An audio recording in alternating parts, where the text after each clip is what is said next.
So Nice. Going live. oh, I need to make sure I'm seeing it. You are live. What is going on, YouTube? Hopefully, I'm introducing myself and you're not getting a super big lag and we're not getting anything. But welcome back to our Thursday stream where we do body cam breakdowns. I'm going to super double check that we're actually live and I'm not talking to nothing here except for those of us We're in live. We're live? You don't want to do that Nice. whole Going intro live. like Chris did? Yeah, I don't want to do I'm a whole watching it. intro to nobody. So I appreciate everybody that's coming in here. I want to give a big special thank you before I start anything to our Patreon group. They have been incredibly supportive and they have made shows like this a lot more easy to do and to facilitate. So I want to give them a big shout out to everybody that's in there. We already have people in the chat. What is going on? This is our Thursday stream. We go and break down body cams. We take it from YouTube or whatever. And again, you can thank our Patreon group for that. We are only cops if you're new to here. We are former or retired or current law enforcement, and we bring people onto the show all the time. I want to thank Sean for being here with us. I want to thank producer Juan and his beautiful self for being here. Bill, of course, who tirelessly puts this show together every week. And then I want to give a big introduction to Daniel. I'll let him give a quick plug before we proceed. My name is Daniel. I run the channel Police.Law.News. I've been in law enforcement for about 15 years, and I have a law degree. And can't wait to do this with you guys. Modestly, he's like, yeah, I have a law degree and like well over a decade and a half worth of law enforcement experience. It's like, oh, yeah, I just have a law degree. He's being modest. He's got a pretty impressive law enforcement career. So I want to thank him for being on the show. Go check him out. He's got a really huge and very cool TikTok. He stays on top of case law and a lot of cool stuff like that. So if you want somebody a smidge more educated and definitely more experienced, go check out Daniel's channel. And then if you want to see us, we go live twice a week. We have Tactical Tuesdays, which those of you that are familiar, we do that kind of stuff. And then we have Thursday streams like this. Also check out, because we've had some recent additions to our little network here. Chris the Cop, who's obviously Papa, as we call him, or Stepdad, as we tend to call him. Also check out 68 Whiskey, and it's 8 as in consumed. He's been really cool kid. He's new. I call him a kid because he's new to policing. But go check out his YouTube channel and then SWAT Theory and things of that nature. So without further ado, Sergeant George, it's good to see you. And Alfredo, my guy, it's good to see you as well. If you guys have any questions, please put it in the chat. We'll try to address it. Like the stream if you're currently watching it. We've already got some trickling in, so I appreciate that. That'll get more people into this discussion. And let's get to the clips. We'll keep going. Bill, it is your show. My show. We're going to watch a foot pursuit. Kinda. Leave. Fitz, let's go! Fitz, help me! So there, we are a body positive show here, okay? We are? However, are we? If you're going to, my just free advice as a former law enforcement officer, if you're gonna run from the police, practice doing it before you try it in real life. The more you practice running, the better you're gonna be at it. I have been smoked and been saved by a much more in shape officer before on catching someone in the past. It's me. It was me. Yeah, it was Bill. But this is we had one of my FTOs used to refer to the larger of our species as land beasts, and this qualifies. Thank you to Police Post. That was a pretty vicious leg sweep by, is this a corporal here, or does he have 3 stripes? Sergeant, dude. The sergeant, There's my guy. 3 of them chevrons. That was a pretty vicious leg sweep, my guy. I have nothing educational to add to this, Daniel. Do you have anything educational? Yeah, the only thing I can say is pretty much what I've learned in the last 17 years or so is that people are usually either really good runners from police or hiders. I don't think this guy's either. I'm with you. So. Hey, shout out though, and I do want to point this out. A, he's got his gloves on already, so already knows this is going to be a confrontation. But also, check out, he's immediately going into mount. Yeah. You catch it at the very last second. It's a nice straight armbar takedown for Yeah. those of you that are educated in the know, and he's automatically going for mount, or it's like a modified mount. So shout out for this guy probably having a little bit of training. So shout out to that. It's pretty it's like a scoot pursuit. I don't even want to call this a foot pursuit. This got maybe 10 feet. Yeah. I'd be very impressed. You failed the pacer test So on the first Josh, you didn't work the side of town that I started on, but we had them all. And this security guard embodies everything I hated about them all. Oh yeah, we had it's now defunct, so I can make fun of them. We had a place called the PYT Lounge, Yeah. and they had armed security, both private and like I guess it was a bar. And I can't tell you how many fights or like It was a use of social force that club. it like we'd be Jeez. pointing guns at people, and they'd literally just be standing there like, "Are y'all gonna like hurry up with this or what?" Like Yeah. full on fighting somebody in the middle of their Yeah. bar. And I'm like, you have the authority to forcibly remove this person. Yeah. And I get like the liability part of it or whatever, but I'm like, I was tempted at times to be like, you know what? I'm going to let him screw up the bar for a little bit, and then I'll arrest him for criminal mischief and call it a day or whatever, or criminal trespass. But I want to get as much PC as I can here for my criminal mischief / all that kind of stuff. So, Yeah. oh, what's going on, Dr. June? It is good to see you. Also, Brian, what's going on, my guy? So this isn't like technically law enforcement, but this pizza delivery guy was doing a delivery and saw a house on fire and went in and saved 4 kids. Shout out to Police Post and to Axon that are no longer allowed to badmouth. Hey guys. Who's a pizza delivery? 6-year-old girl and a 22-year-old male still missing in the house somewhere. Pause real quick. How's Fire already on scene and not already handling this? He had his full equipment on and they were parked. They're the ones that ordered the pizza. This makes me mad. Probably. They were waiting for someone to secure the scene. Stop.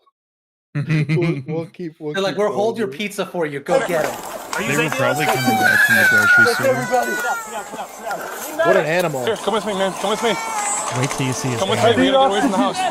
Hey, we gotta get away from the house, okay?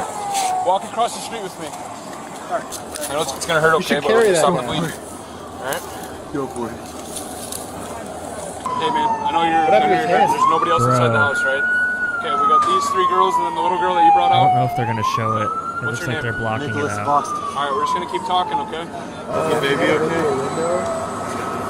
So he jumped down from a window, and like his entire hand is just gashed from the broken glass. and glass, especially if it's an older home, dude. Plate glass. I mean, these are like guillotines, dude. Like the few times I had to Yeah. break a window in those older, like single pane, like windows, it was awful, dude. Shout out to this guy though. Yeah. Also, like that's a fire. Oh, Like dude. that's not like a brush fire. Like that's melt. If anyone's ever Yeah. been that close to like the second a flame gets a little higher than about waist height, it's awful. Hold your hand over like the next campfire you go over and see how long you last just holding your hand over it. And Yeah. that's over something small. I don't fuck with fires, dude. That's I'm an actual first responder for a reason. I don't have to deal with this once I'm done. I'll be fine. I got those tortilla flipping hands. So. One. I have a Jesus. Mexican mom. She taught me well. Jesus. I'm checking the chat. You can go on to the next one. I'm just looking at the chat real quick. I heard that the GoFundMe for that guy as of yesterday was about $500,000. So Good, people- man. Oh, That's good. incredible. That's awesome. Little guy, Wow. which is a great thing. Which is a great Yeah, thing. dude. He One, deserves I love especially this video. you'd imagine with the lacerations on your hand, like that your tendons are fucked, your nerves are screwed. Well, he had to go like, to the hospital for the smoke inhalation. Like, even that. Yeah, I was gonna. Yeah. That was gonna be my big concern was Yeah. Yeah. because that'll just singe the crap out of your lungs. well, and he Yeah, saw smoke the is house on hot. fire when he drove by, so you know that thing was cooking. Like, Dude. What a badass. so. Before we start this video, I want to say something to any of the ATF out there. Or, Sean. I think the FBI The watches feds. us, not the ATF. well, any of the feds. If you show up to my house, you better have let someone know that you came. I'm just saying. You can go on with the video. Because that's good SOPs. Yeah. Right? See, right? That's good standard was- operating Right. procedures. Yeah. I have to tell dispatch every time I went somewhere, by the way, unit so and so is going to be out at this location. It's good standard operating procedures. There's nothing else. SOPs. There's nothing subtextual about that comment. No. Well, also- I'm just worried about officer safety. If you show up at my house wearing sneakers, jeans, and a baggy T-shirt, don't expect me to answer the door. And a That's true. Walmart vest. Yeah. What's Walmart this, airsoft vest. What's the context here? Old play it. boy bought 2 guns in the same day. And Whole then guns, whole firearms. 2 guns. Yeah. Yeah. and then the ATF showed up at his house. That's all I'm doing is verifying that you have it. You got 2 different purchases. Okay. If you have them, I'm out of here. That's how quick Is it it is. consent? Yeah. Ask? Do you have them with you by any chance? Yeah. If you Or is can this a unload them warrant? and bring them out, or you can It's go a out to your consent. foyer Yeah, I here, think take it's them out, by serial number. But and you we're can out. tell by the crackling of his voice that he's scared Take shitless. 5 seconds. Sure. The reason we're out here is we're obviously gun violence has been an uptick, so we want to make sure we've been having a lot of issues with straw purchases. So one of the It's a things we straw look into purchase is if check? we get somebody Yep. makes a large gun Because he bought purchase, 2 guns on the same and then day. a lot of times we've been there Or like, within 10 oh, those days. guns got taken. We're like, So the idea is when you purchase more than 2 guns at a time, it generates a multiple sale report. And he comes to us and we have to check them out. That's all that is. He did You nothing have to wrong. check them out, I guess. Did absolutely 0. I noticed that No, you you were don't. stopped in Philly. So though, pause it right, real with quick. One of your guns. So when we used to do sex offender registry checks, typically I would go with one other person, and we would just go to verify. Again, you were already convicted. You committed the Yeah. offense. The You were sex offender convinced broke the enough. law. Yeah, that's what I'm getting at. And so we would do check-ins like very similar to this. Mind you, there's no consent to this. I have to come, and you have to eventually contact Yeah. law enforcement to verify where you're living. If he was an FFL, which means that he's got a federal firearms license and he was selling firearms, you are completely subject. That's part of your licensing. You are subject to any search that the ATF themselves want to make of your property. However, as a citizen, I mean, Why don't you investigate him the good old fashioned way? well, it's kind of what my thing is Like- like. The only thing that's weird about this, and mind you, it's consent, so technically they're not breaking the law. The problem is you start to run into, does this person feel like he's compelled to comply with this? Yes. You know what I'm saying? Like, can tell. that's the only thing that makes me nervous about seeing something like this is that, like, we talk a lot about this, about detentions, right? So I'll do like a consent encounter with somebody where I'll just say, hey, like, what's going on? You're walking in the middle of a college campus in the middle of the night, with the backpack or whatever. I can talk to him as a citizen, but if I talked to him with 15 officers, like technically surrounding him, even if I never articulate that he's detained, like I never say it and I never try to do anything, I'm creating this violation. idea. That's what I'm saying. I'm creating this idea that he believes if he doesn't continue with my line of questioning, that he's detained, despite the fact that I didn't have it. That's the only thing that I find odd about showing up with the vests and the paperwork and all of this stuff. He's trying to plead his case to convince him that he should comply with a random check of firearm purchases to make sure that he's still in possession. And even then, like a straw purchase, for those of you that don't know, it's if I purchase a gun on behalf of Daniel, for instance. Daniel's a convicted felon because, of course, look at his beautiful face. He's totally a convicted felon, So, but if Anybody with a law degree. yeah, if I purchased it with the intent to give it to him, what they have to prove is that I never intended to keep this firearm, right? But if I bought it, shot it once at the range and hated it, and he purchased it from me, whether he's able to do it or not, that's a perfectly legal transaction. I think this is a muddier middle ground because they're just under the presumption of making sure that you're not doing a straw purchase. It's a weird, I don't know.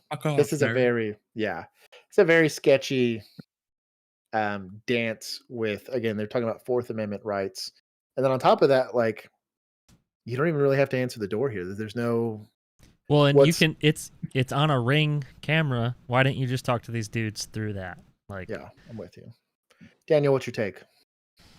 I just can't believe that this is what the ATF is doing. So I don't know if this is something specific or new that they're doing, but at least in the time that I've been doing this, I've never seen this before. And at least what they try to say is that ATF of all these federal agencies is the most elite federal agency. I think, when there's like 80 or 90,000 FBI agents, there's only like 12,000 ATF agents, and they always bill themselves as being like the most elite, the hardest to get into.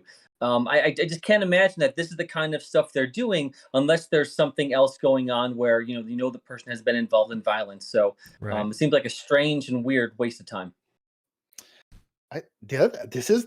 If I tried to do like a house check for drugs this way, like I'm gonna rephrase this just for the audience. Let's say I'm like, hey, you have a nice car in a crappy neighborhood, and I saw that you purchased this car recently in cash. I just want to make sure you don't have drugs in your house. Is it cool? Like, I mean, like it's really like that's how little How you get shot. PC or reasonable suspicion you kind of have here. Or like, I see that you had a birthday party here for your 10-year-old, and I just want to make sure you didn't like kidnap any of them. Like they're not missing or anything. I just want to make sure they're not here. Or that you don't have, like I said, it's how like odd of a stretch this is as a police encounter. And I think it's kind of like what he was saying. Like it's I've never personally seen anything like this, and I didn't deal with federal agencies very often. But like, if I approached a house as a police officer with some papers here, like with nothing, and like if the just copy of your purchase, and it's two, Like- like you bought 2 guns. The ATF is really worried about someone who bought 2 guns. I don't know, man. Like Yeah. we don't have bigger things for them Where to was do. where was Let's hope where they was- never find out about Josh's. Like, I don't know. Little Yeah, no room kidding. over there. Yeah, no I think kidding. he's got 2 guns in his lap right now. No, I have one. You shush your mouth. I have only 3. have one in my- yeah. I have 3 right next to me. So Where's the and again, ATF? I will. I'm Does biased. that include the one in the background, Bill? Yeah. 4. I have 4. I was like, you have No, one on yeah. camera right now, so It's 2 just on a camera, weird. I think, actually. Right here. To me, is it going to raise to the level of egregiousness as Uvalde? No, but this is you're starting to step on. Oh, it was in Delaware. Oh, that doesn't surprise me at all. Then We're in Delaware. It just says I don't know ATF if agents and a state cop show up in Delaware. I don't know. oh, that's shady to me. It just you're I've starting seen to. It's very Gestapo-esque. That's all I'm getting at. that doesn't. I've seen like I know 4-letter agencies that won't do this shit. That's what I mean.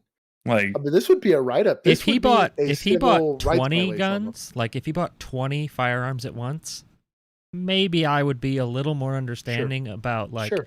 hey man, I'm not walking up to his fucking no, door. no, no, no. I'd call him. Like they can Yeah. get the information to like call. Yeah. I would call and be like, hey, I'm so and so with the ATF. Like we saw you purchase 20 firearms. Like Yeah. we need to have And a I mean, chat. with these gas prices, Sure. come on, man. Yeah, I don't know. Yeah. Well, it's a He weird. We're- doesn't want to it's make 20 trips to the store, the Sean. He's federal saving on government, gas. dude. We're paying And- for that gas. Well, and I'll be honest. I think what's scarier about this is I think it's an attempt to try to normalize this type of Yeah, thing. 100%. And that's where I think it becomes, because then if you can start to show, like, let's say they manage to get a conviction out of this, it's a complete consent encounter. Oh, He it happened to works. sell it, you know what I mean, and it works. Let's say they get a conviction on that, they can now try to leverage that as case law or precedent to now say. And again, this is gonna, if it ever actually got challenged, and this guy had like a half decent lawyer, is going to be like, I you would effectively file a tank my- complaint. Yeah. 100%. Well, So and this I- also could very well, on that same vein, this could also very well be kind of a PR play of like, look, we're Sure. doing something because they know there's. I That's guarantee exactly you- what he said. There. He said because gun violence has gotten so Yeah, out of and that control. was what stuck in my head was like, this seems like they saw the ring bell. They're like, okay, let's go through our script, make sure this gets on yeah. Why don't you whatever, so go- people know.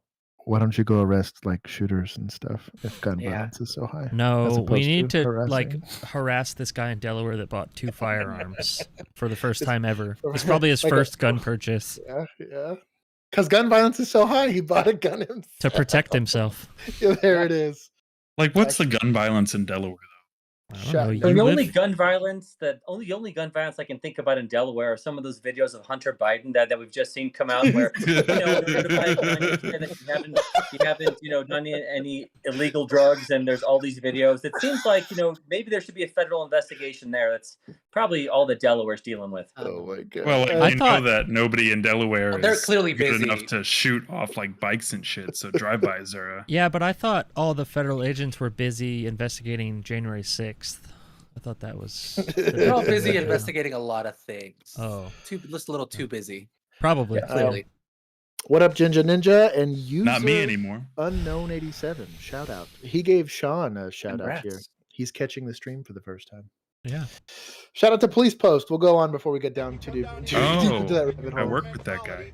You think you can flow through our city? Oh, And then when somebody accidentally honks at you, you give them the finger, and then you call us and It's say protected people are being speech. rude to you.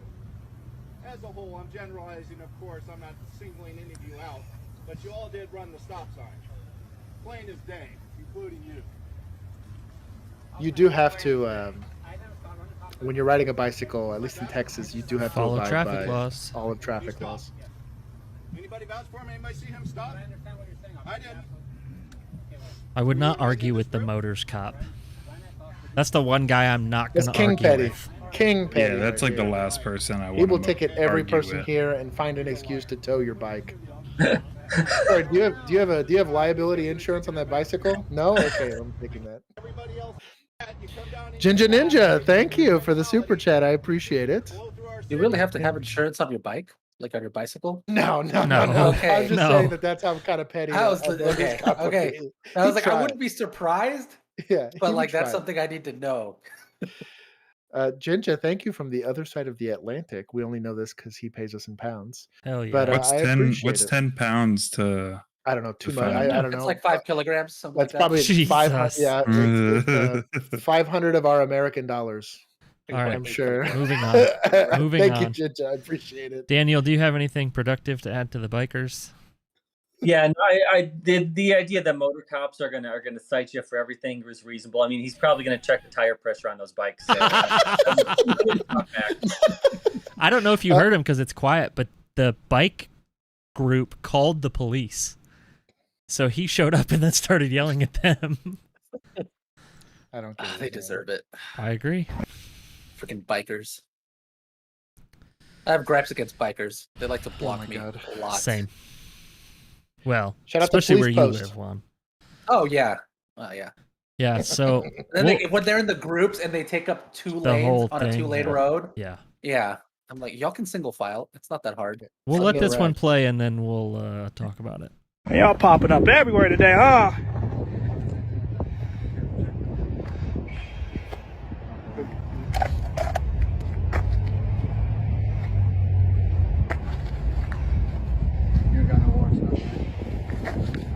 What's he doing? He's frisking. Yeah, but he looked like he was pulling his shirt up for a minute. I think he was just moving the jacket.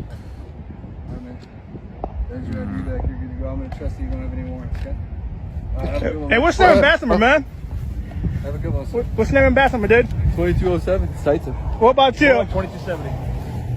Now, why did you have your gun out on that dude, man? Hey, you guys can't. Hey, stop. Gotta go back to the car. Come on. Just asking the question, man. Don't do that no more, man.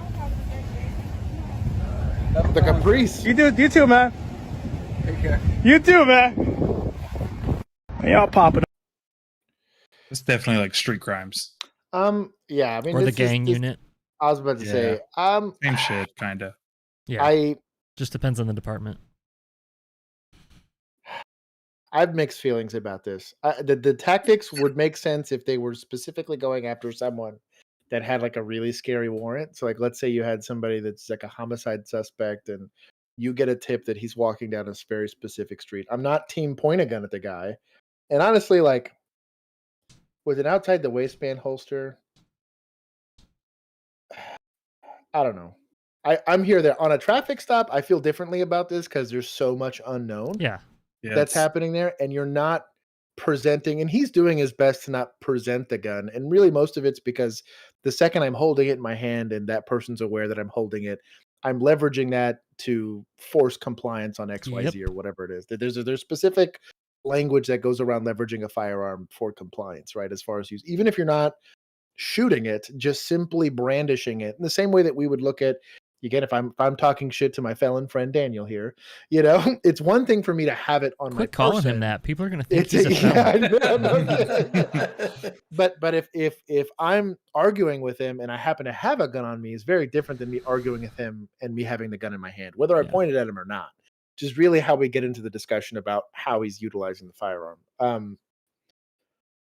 Also, it seems like a consensual contact because they didn't even like ID Yeah, dude, him. they didn't like. Well, and also like a frisk. Well, on they a gave his consensual ID back. contact. That's what I'm getting at. Like the whole thing. I I'd know, be but like curious they to didn't see, run in. yeah. Like, Yeah. Well, they were getting pressured. This dude was coming. I up mean, on 'em. Yeah, I don't know. So I It's would a be weird- surprised this if is they weird. had an actual detention to stop this guy. This guy probably just gets the runaround from police often, and he just wanted to get it over with. Well, and that's kind of my Yeah. frustration is like Or- if you had a detention, this would have gone down very differently. I'd have been shoving the hell out of this guy walking up on me. Well, You know what I'm saying? Like all of that would have gone down very differently. Had I had knowing a detention. I mean, they're plain clothes in like a ghost marked car, so they're probably like the gang unit or street crimes. Sure, they're probably not trying to bring attention to. Oh, honestly, they're probably out trying to get CIs. well, and I get that, but if you're recruiting CIs, you're not going to recruit them like this. Well, no, well, that's the thing. Like, you probably are out trying to find him and saw this guy, and but this might be like a hot block, and they're not trying to bring attention, so they just dipped. This is days off where I come from. Oh, if not dude. worse. This is demotions. Really? You'd be on the desk. You would not be on just the street. for having the gun out like that. Really? Well, what's it out for? Yeah. What are you in fear or threat to your life? How do you explain that? Yeah. And so the in the video, obviously we don't have any. It says unknown backstory. If they had a detention, they would have ran him.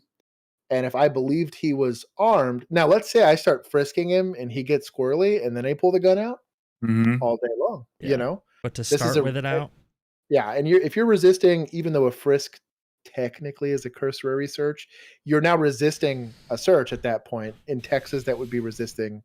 You'd meet the qualification. It's resisting arrest, search, or seizure. At least I can start to articulate why I might be in fear, and this is why I'm brandishing if he's reaching anything like that. Wait, so if you're on a consensual stop and you frisk and they resist, if I'm on a consensual stop, I don't even know that I would frisk. I wouldn't, if that makes any sense, because I don't have like what am I frisking? You know what I'm saying? Yeah, but like you do. You can't like so, and then, but what I'm saying is like if so.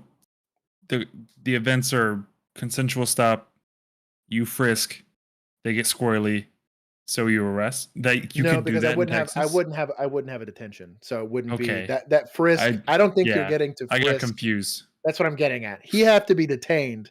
You go to frisk him and then he resists. Oh, okay. Yeah, it would have to be that way. He's not now. And again, back to the ATF discussion. Do you think he feels detained here? 100%. Most definitely. Yeah. Would you not feel detained if a cop had a gun behind his leg? And so, like, this is kind of where I mean, even with the gun in the holster, just the way that they're positioned around 100%. Him. He does. He's getting blocked on his normal pathway because he's not an idiot. He's not going to walk in the street while there's cops there. Like he's a street smart guy. It's also why he complied. Yep. You know, given how everything went down. But like, I'm as much as it'll give people heartburn about this. I am team. Yeah, this is what getting disciplined looks like. Because what you're doing is you're abusing. Hey, I see somebody a crime just happened, right? And the Supreme Court would back up. I'd have to go look at the case law, and maybe Daniel's a super ninja with this kind of case law. If I have someone that matches the description of a suspect that's in the area where a crime just happened, I can develop PC or at least reasonable suspicion to detain that guy and at least get him ID'd. And if I can't tie him to the crime, maybe I got to let that fit. It's a catch and release. But some of that is protected, even if it's very loose, reasonable suspicion, because you happen to be in the proximity and you're close enough. This is how we lose that right. These kind of encounters, I think, is how you start to erode that trust with the community. And I don't know. It bugs me a shitload. I have no problem with the gun being out. I have a problem being out if you're dealing with a consensual stop. I agree with you 100% there. I mean, what looks weird about this is just like you said, is that they didn't even run this guy for warrants. So you have a situation where, I mean, I've had my gun out a whole lot of times in a lot of bad neighborhoods, but it's always for a reason. It's not just if I'm randomly going to talk to someone, your gun isn't out.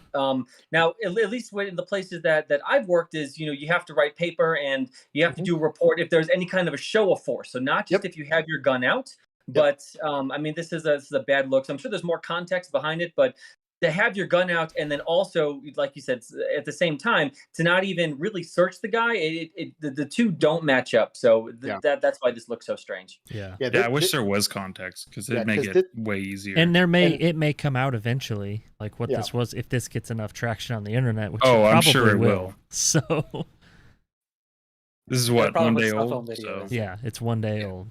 So problem with cell phone video is it never comes with context. No, or at least good context. It'll come with the context of the person taking the video. But it most always comes with public outcry. Yes. So that's true. But at least we're contextualizing this. Kind of we say this all the time. Like we are pro good police, and just have good reasons for it. If it comes out later that this guy was super shady or whatever and matched, like again, if there was more context, I could maybe articulate, but just given the way that they didn't run him and given the way that they immediately terminated it was a detention, whether they want to say it was or not, that was a detention. Like Yeah. you'd be getting paper and I wouldn't have any heartburn about it. Yeah. Or normally I'm like, that's bullshit. You should let these guys do their jobs. This is not that set of circumstances. Shout out to Police Post again. Relax. Please. Wait, no. Please. No. Dylan, come on. Go ahead, man. Hey, Hey. Oh shit. Dylan, stop. Dylan. That was a calm way to That was a tell gunshot. Yeah. Dylan. Almost dude on the You planet. grabbed a knife.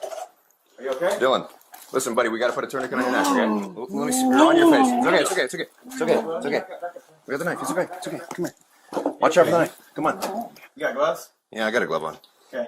He cut me a little bit. Are you okay? Dylan. It's not a good sound. It's not a good sound. But us to be shots fired. We get a couple. He got shot in the jaw. That's what it is. Get wrecked. And the arm. What was the call text? So officers respond to a disturbance call. Individual had threatened his father, and then he locked himself in his bedroom with knives. And it says, not shown is the officers speaking calmly to the individual for 4 minutes before he grabbed the knife. So they So were I actually, have a question. Wait, go. Yeah. oh, I'm sorry. They were actually out with him for over 30 minutes that they were talking to him. And they had told him that he's not going to be under arrest. He's not going to jail. He's just going to the hospital. Yeah. But because he had threatened his parents to let him know, hey, you don't have the option to stay here, but you're not going to be arrested. And one of the things that I think tactically, you know, if you watch the whole video, but at one point they take him out of the house. So Dylan is out of the house. And, you know, he wanted to go back in, and that's when they let him go back in. That's when he arms himself with the knives. So this cop is probably the calmest cop. This is like the Winston Wolf of cops, you know? Yeah. But yeah, this is one of those things. I have the where YouTube video don't we can let someone watch. Go back in their house. If there's more on the YouTube video, we can watch that when we go to YouTube. So yeah, I won't give him any points off for the use of force, just given that, I mean, yeah, somebody he pulls a cut knife him. on you, you could shoot him. But like, That was a very small area to. well, and Yeah. from a tactics React in, standpoint, yeah. and I think kind of what Daniel was getting at, once you get them out of the place, they don't go back in. No. Don't go back in. Mhm. Do you need to go get something? Oh, it's fine. Just stay here. I'll go send somebody to go get it for you. Yep. We're not. Yeah. From a tactic standpoint, so that's not necessarily that's a failure of tactics. I don't know if it comes from complacency or whatever. Yeah. But I was burned once on patrol by letting somebody go somewhere. They barricaded themselves in there, and it turned into a whole door kicking. Well, and you know they situation. were just trying to be nice and work Yeah. with him, and I get they've that, probably dealt with him several times. But Like you it's have to probably- protect people from themselves. Oh, yeah. I think that is a Especially- underappreciated thing. Especially in if law the call enforcement. text was he locked himself in the room with knives. You're not letting him go back in that room. No. Yeah. And I'm assuming so. Are they taking him to the hospital like as a NED or like a emergency detention or what? Oh yeah. Probably. They corrected. Yep. So if he's going on an NED, once he's out of the house, he's in hand. If I can already articulate it, Yeah. he's in handcuffs. We'll stick him in a car. We'll do everything else with him in Yeah. handcuffs in a car, and this keeps him from getting shot in the jaw. You don't go back. So No, not when. And it's. Are you going to look like a bit of an asshole? Yes, but I'd rather look always like an do. asshole than having to put a bullet in somebody. because, Exactly. again, you did not. There's plenty of times where you're in a heated domestic argument, and you start looking at the two parties, and you're like, "But one of them standing really close to that kitchen." This is like scenario training 101. Let's keep them away from weapons. You know what I mean? Yeah. And most of that's Like big pull them knives. outside, or even again, if I have them detained as part of the investigation, sit them in a police car, frisk them. Just to make sure they Mhm. don't have weapons. So if they get squirrely, I know I'm in a fist fight. Yeah. I'm not in a knife to gun fight. There's all of these tactics that you're allowed to do. It's a slight escalation of force to do them, but that's all of that is better than getting in a shooting if you can avoid it. Mm-hmm. I don't know. I'm So- team that. So when Thank when they showed up, he was barricaded with a knife. Yeah, I think he, Call well, I think he was text. barricaded Call text with. was. Yeah. We have the YouTube video. We'll watch. If it's a longer Okay. version, we'll watch that when we switch over to YouTube videos. And yes, Brian, I would take him to the ground if he forcibly tried to go back into the house. Yeah. If you he's have detained, the emergency detention. Yeah. if he's detained and He's your you're liability. leaving, if you're leaving the house with him, he's going to the ground and going in handcuffs immediately. Like, technically, he should have been in handcuffs as soon as they got out of the house if they had the NED. But it's what it is. Know what you have. So, we can't play the music because, it's YouTube. Demonetization. But shout out to Officer Daniels. We'll just watch Officer Daniels suck on a straw and make funny faces and do that. So. I just read it. I want to give. This is kind of like when they laid everyone off for that thing we don't talk about, where they wanted everyone to stay inside, and then everybody went back to work and they said, "Oh, unemployment's the lowest it's ever been." Yeah, yep. I'm kidding. Yeah. I'm trying to think of an analogy for this. This is kind of like saying, screw it, I don't need to fix my foundation, and letting your house just kind of fall apart as your foundation. This is in Texas, we have foundation. Then you buy a new one for $2 million. I was about to say, you're like, oh, the house I had already paid for, I could have just watered my yard every once in a while to keep my house from shifting completely off a cliff. But no, I'm just going to let it burn to the ground so that I don't have to pay cash for a new one. Yeah. And let your city just be taken by crazy people. Yeah, dude. Well, and what sucks too is and we experienced this where we were cops, is in the places where you really just could not do enough policing, they would create, I don't want to call it a stronghold, but they would be you start to have a homeless encampment where somebody's used to just being homeless, right? They own this abandoned plot of land that nobody has any interest in, right? Or they live in a park. Sure. Now I go from just people being homeless to now people starting to introduce drugs into that homeless environment. Now I'm getting domestic assaults that are happening in this. Now I'm having people that are randomly going on a hike in this park that would have normally been fine, but now there's a homeless junkie there that, for better or for worse, is now robbing people in this. One thing I could have fixed of, hey, let's divert this person to social services, or let's provide an outlet for these people, or let's spend a little bit of money, get this person an ID, get this person into something that's going to get them to not be homeless and living in the park. Now I'm dealing with aggravated robberies, and I'm pointing guns at people and getting into foot chases, and now there's helicopters getting used. The more you let it fester, the bigger the infection gets for this type of stuff. And cities crush me with the way that they'll talk about, we're going to invest $5 million into I don't know, a piece of art in a park. And I love these things. I appreciate art just as much as the next person, but you'd be shocked at the things that are we can deal with that for the next election cycle. You'd be amazed. We had people dying from heat exposure because we had so much of a homeless issue where we were. Yeah. That our solution was, we'll just go check on them. And so we would just go literally on directed patrols to just go check on our homeless population. We had an officer designated to one. I understand. Yeah. But give credit where credit's due. At least we had one. We did have one. And she tried. I mean, what are you going to do? You can't make those people go anywhere unless they're trespassing. Shout out to Napalm Bath. He is on the security side of things. Shout out to him. He's a Patreon subscriber, but he's on the hospital side of having to deal with the people that we're forcibly removing from homes for mental health reasons. Daniel, did you guys deal with any of the defund crap? Not really, no. Because crime where we're at and homicide rate has essentially almost doubled since 2011. So we have a pretty liberal mayor, but he never got into the defund stuff just because crime is so out of control where we're at. That makes sense. Look at that. Reasonable. He's like, well, yeah. Murder's not a good look on the spreadsheet. It went from I mean the city I'm in has about 500,000 people, and in 2011 I think we had 70 murders. Holy crap! Damn.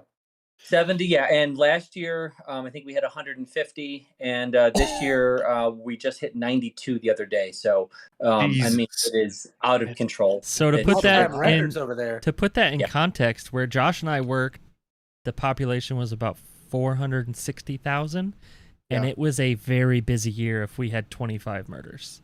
Yeah. That was a big deal. So That's nuts. How big is 100 y'all's major crime unit? Oh, Yeah, where okay. where I'm So at, it's one of the most violent metro areas in the country, Jeez. and Okay. it's getting worse. It's Yeah. completely out of control, in my Yeah. So opinion. those numbers just reminded me, actually, because I did read this recently, and I just pulled it back up. As of Tuesday, this was in June. This was June 15. Dallas reported 110 murders in 2022. Damn. So we are beating y'all That's right now.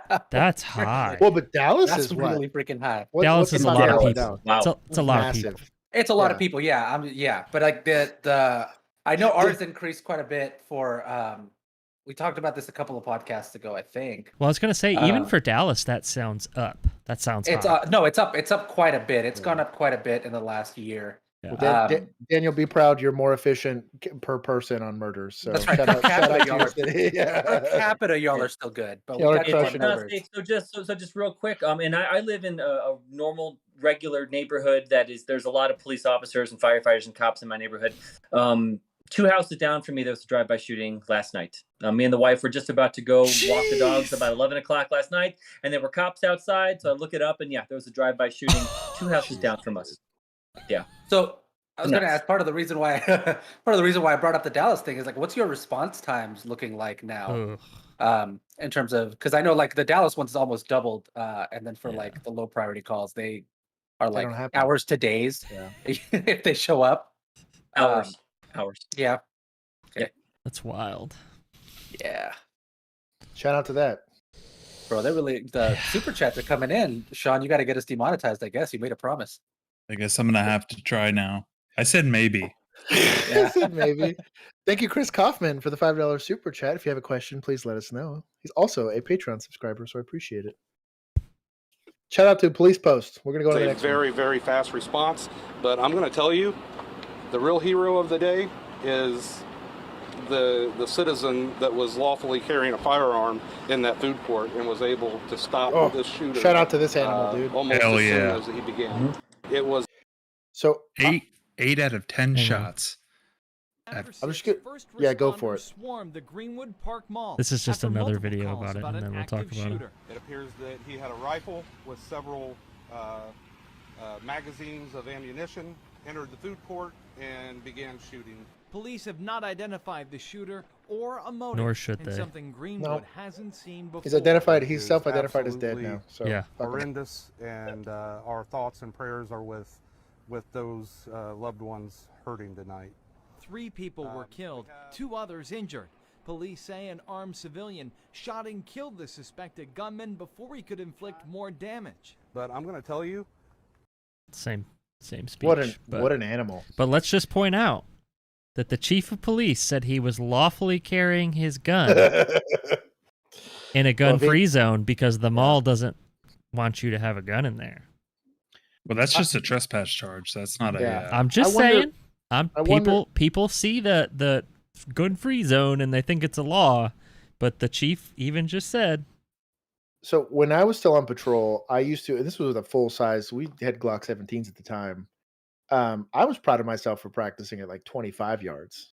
And I used to sit there, and at the end of all of my, I'd wait till I was tired.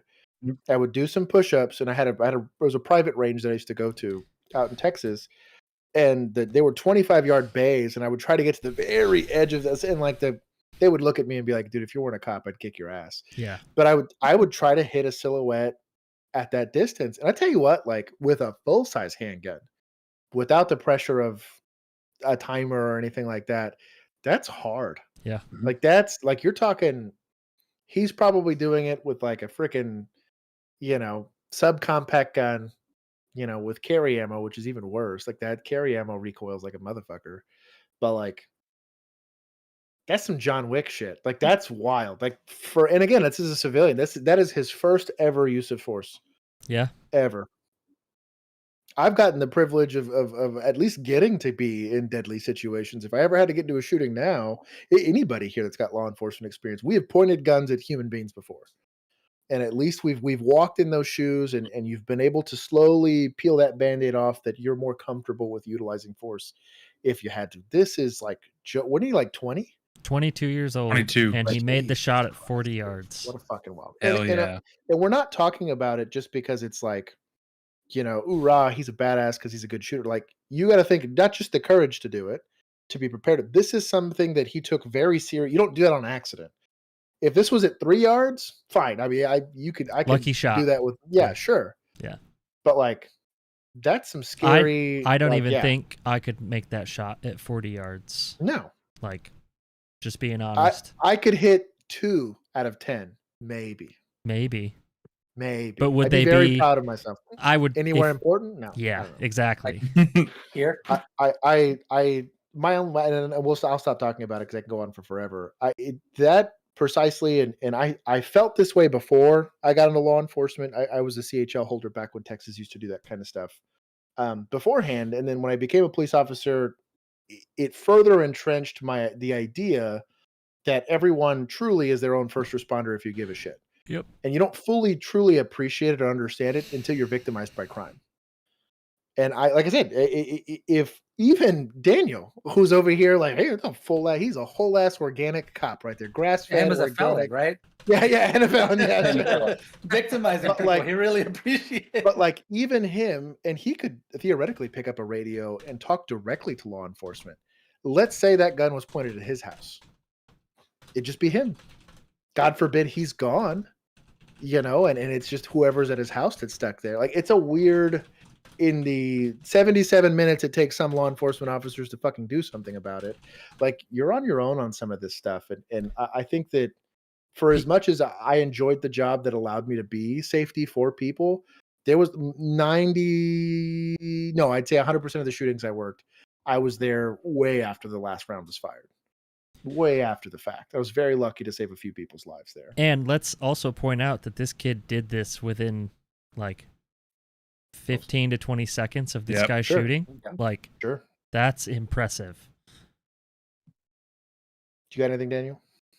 No, I mean, the only thing that I want to say is, and you kind of already mentioned it, is that, if you're going to criticize the police response in Uvalde, which all of us should do and all of us have done, then you really can't criticize stuff like this, that good citizens, good people need to be able to protect themselves and others. And I see a lot of people making both of those arguments, criticizing the police in Uvalde and also criticizing law-abiding people carrying guns, which I know that they've done studies on this, and people who are concealed carry holders, their incidence that they commit crimes is extremely low. It's even lower than law enforcement officers. It's nothing. Yeah. It's literally nothing. I would be shocked at how many times a CHL gets revoked. You're always going to have an outlier. There's always going to be a situation, but you're talking.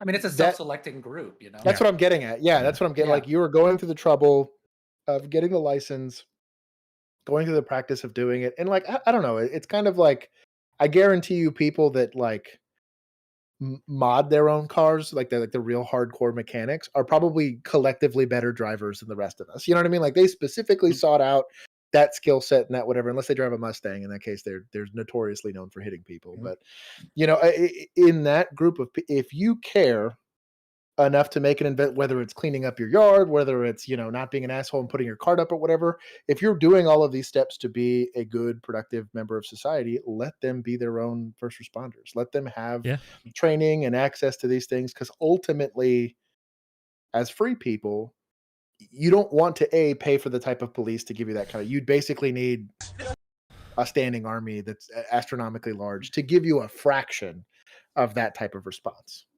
Because again, And one more thing about this idea of a good guy with a gun, because a lot of the podcasts I listen to and in books that I read, they always talk about how the idea of a good guy with a gun is a myth. So after this happened, I did a little research, and I found that the New York Times, and they're pretty left wing, so I'm going to believe they're not going to be inflating statistics. But since 2000, there have been 443 mass shootings, and a good guy with a gun has stopped 22 of them. I saw that same statistic. Yeah, they stopped 22 of them. 10 of those were off-duty police officers or security. So I guess my thing is that the idea of a good guy with a gun isn't a myth. It's just that there should be more people out there willing to do that. Sure.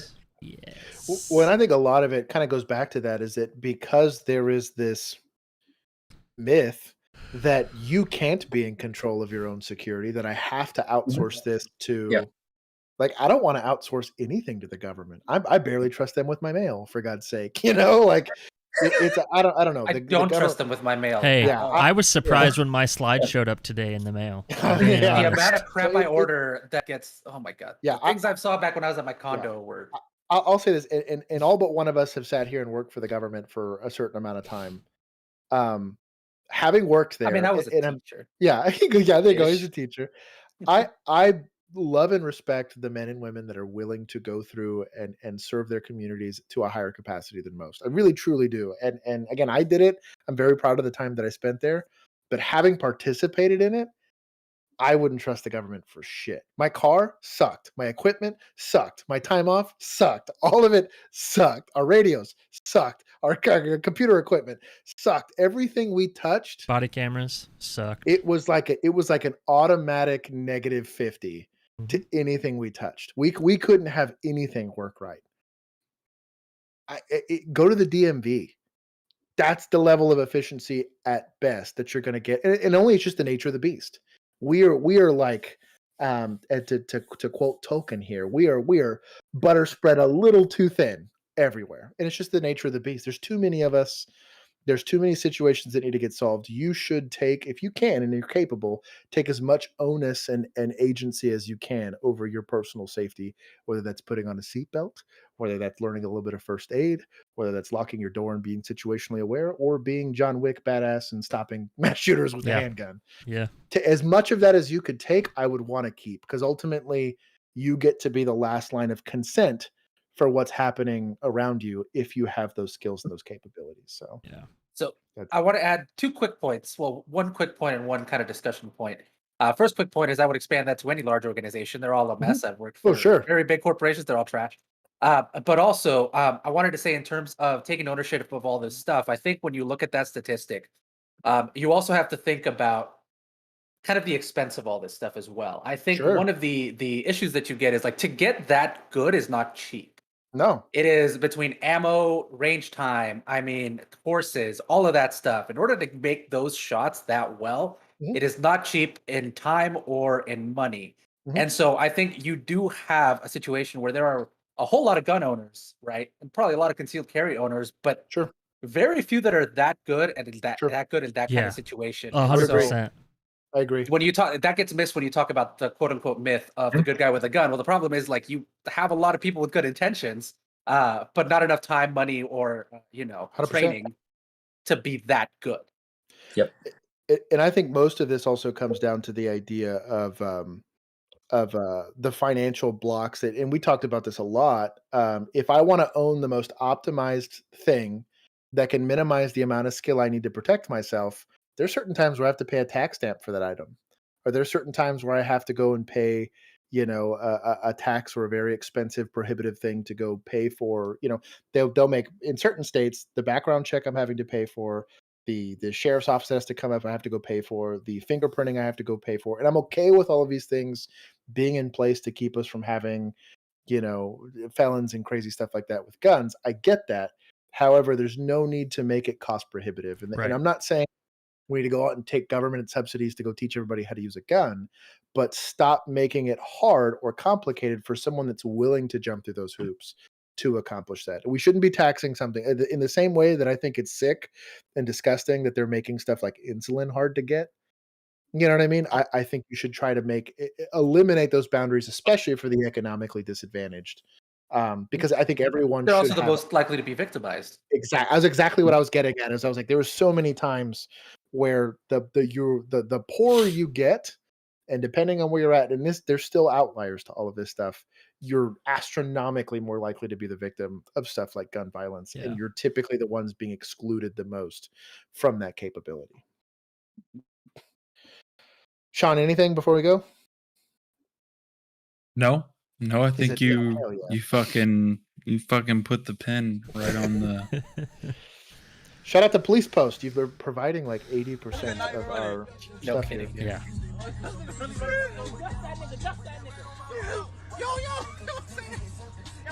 Oh, I don't like that. Ooh! Oh shit!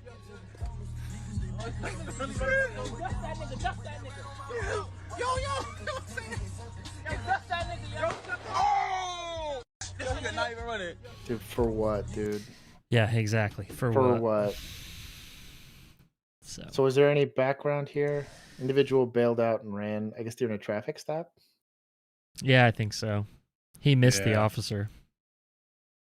Well, good. So Get good, scrub. Turned around and shot at police. yeah. Yeah, I don't. I understand. Like, I truly, if I was a young dumb idiot, I understand running from the cops. To be honest, on foot, like whatever. If you're gonna run on foot, I have no problem because you're not gonna hit a family of 4 while running on foot. To be honest, if you want to go and practice your 10Ks, your half marathons, and I'm not too out of shape to catch you, or too much of an idiot to not just take my car, I get it. But if you are willing to kill another human being because they're trying to hold you accountable for your actions, fuck them. I'll say I can say that because nobody's gonna exclude me. I'm not getting written up for saying that, but like over dumb. I've seen people do this over Class C warrants. You're talking like 8 hours in the jail because you screwed up already. You know what I mean? Like I have arrested people for felony domestic violence that are like, all right, whatever, I fucked up, I get it. That I completely take ownership of their actions and they get it that I'm here to just I'm the consequence of that action. And then you see that bullshit. I don't know, man. I don't understand how little I have almost died way too many times for people that are actually committing crimes, and I'm valuing their life by just not automatically going and shooting them. There's a handful of these. At least we talked about this a few streams ago. I probably had no less than about 15 times that I could have easily articulated the use of deadly force. Easily. And I'm very grateful that I didn't. I feel very blessed to have walked away from those situations and been fine. But that is us valuing human life there. There's a ton of situations where they try to kill us. We're shooting them and immediately doing life-saving measures. There's no other organization that's required to do that, period. It's not part of the Hippocratic Oath that if they're trying to stab you, you have to politely ask them to not do that and provide aid. Like, I don't know, man. That shit pisses me off every single time I see it. Yeah. This is the 4-year-old one. Oof. Oh, yeah. Shout out to Police Fitness Nutrition. So shout out to McDonald's. They were killing themselves.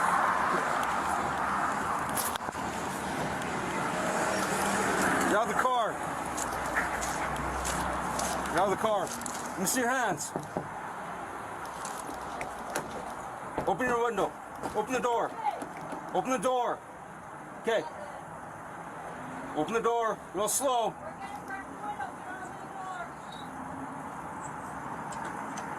Okay, put down your phone. Put down your phone. With your right hand, open the door. With your right hand, open the door. Open the door. Open your door. Come on It's out. not the first time he's been. Come on out. Hold on. pulled over. Hold on. Get out. Get out of the car. Get out. Hey, shout out to Vehicle Extraction. It's pretty good. Pretty smooth. Get your arm out. Get your arm out. Get your arm out now. Now. Go. Get your arm out. Get your arm out. Get your arm out now. No. Drop the gun. How did the 4-year-old get the gun? I assume there was another gun in the car. It was in the car. Damn, talk about a short stick, dude. Fucking barrel awareness, man. And apparently the guy told them that he had told his 4-year-old to shoot the Our cops. freaking heads were Yeah, all too. right there. I mean, had it been lower,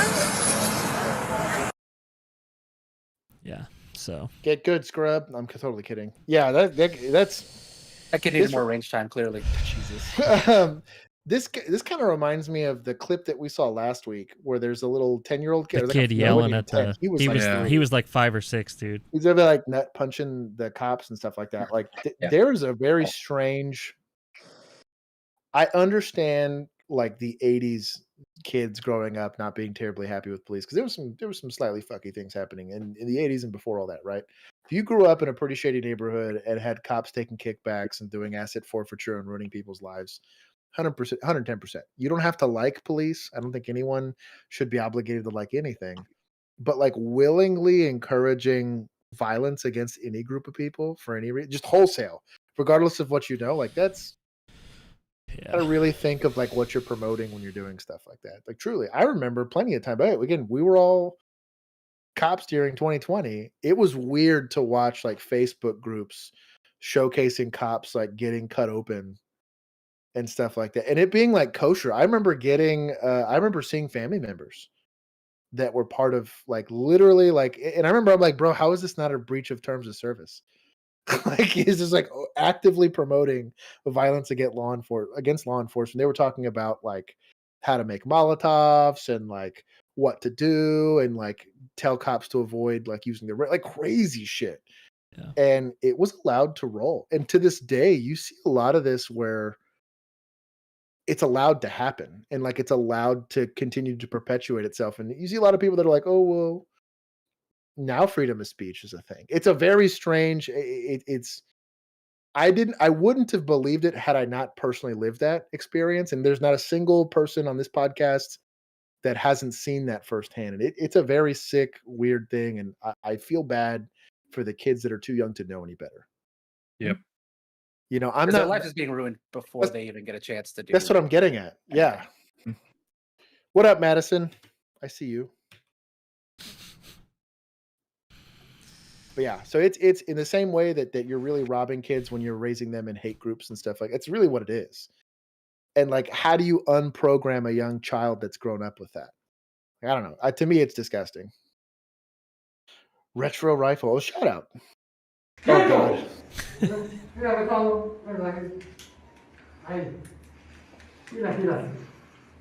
Based.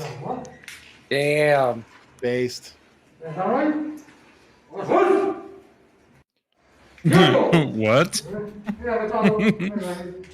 60% of the time, it works every time. This is actually full speed. They just did it in slow mo. Daniel, you got anything educational for that one? No, there's nothing educational about this. I must have No court case precedent for that? Wow, he's been behind a desk too long. Clearly, this is the highest speed low drag stuff. We like to have fun in the stream sometimes.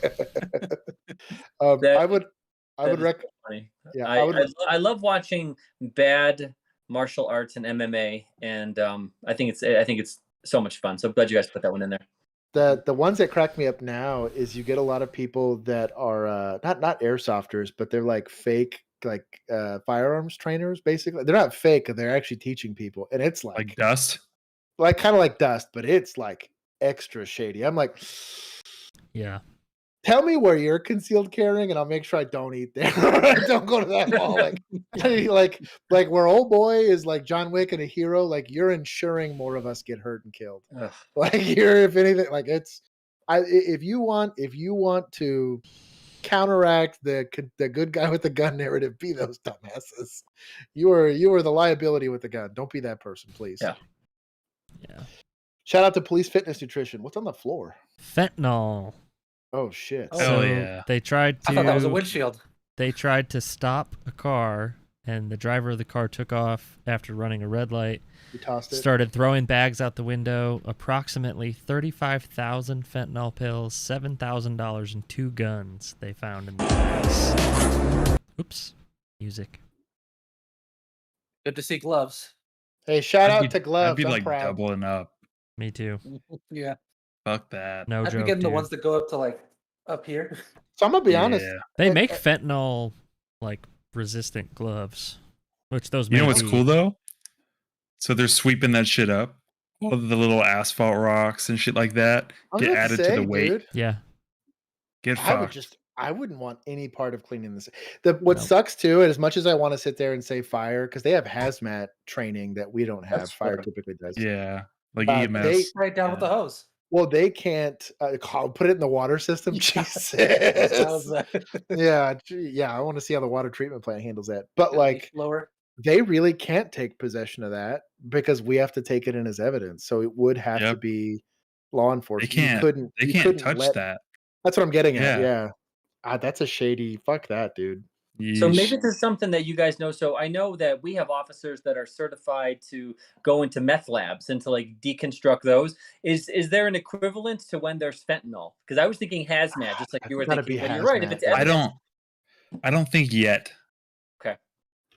I don't think it's gotten there yet. I think so. I think the first people that would do that would be probably Customs and Border Protection. Yeah, that makes because sense. they're they got and way Border better equipment Patrol for that and training for that. So and then they'd probably come from Homeland and then start getting disseminated out to like the border and all that shit. That's fucking wild. But Shout yeah, out to everyone I that think liked the stream. yeah, fentanyl. It's such a new problem that we're dealing. I mean, new police wise is like fucking what 10 years. Yeah. But Jesus, Well, I think yeah, what's I don't scary think. is you're starting to get like Joe Bob in the middle of nowhere interacting with it. Yep. Because Yeah. like I really had never seen like heroin or crack or meth in the wild. I had seen weed growing up, but I'd never seen any of that. And I was a relatively large city, so you're gonna run into that if you run into drugs, and if you work in a high crime area. But like, I think I saw fentanyl twice in the wild, and it was laced in something. Like I didn't know until after the fact that Yeah. it was like laced into like spice or something like that. But like, imagine being a county guy. There's 3 people on shift. You're like -1. You're barely certified to be a cop, like God forbid you would know what even the hell that is. Like, oh look, Tic Tacs, or whatever. God. I don't know. Yeah. Well, it's just the nature of the beast. Like like I said, the butter spread way too thin over bread, dude. Like it's wild. Shout out to Police Post. This looks not good. So already. I'm gonna play it real quick, and I'm gonna let you hear the song real quick, and then I'm gonna mute the music, okay?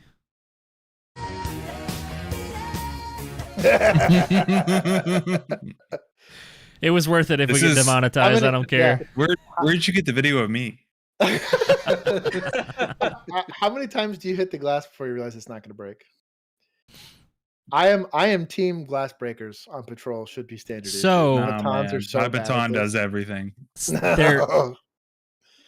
They even put it in the post. They say laminate glass be like that sometimes. And I I can will see that. say that's a good argument for window tint because it does help protect your windows. Hey, look at the chat. So, hey, we have our. hell yeah! Oh, good. Finally, Naked we have- HD is back. Naked HD is back.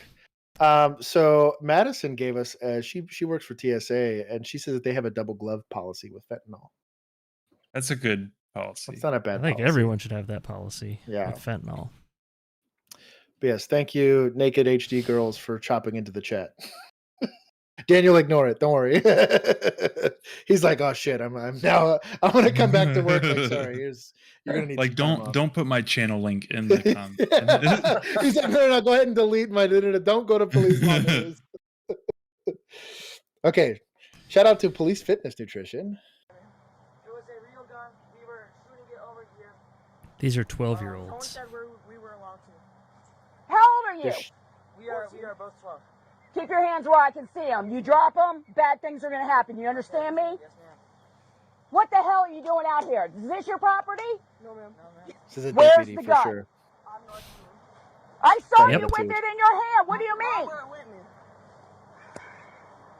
Lying to me is not a good deal, dude. Can you take me home? No. I Take can't. me home. Not respect you. Put your hands behind your back.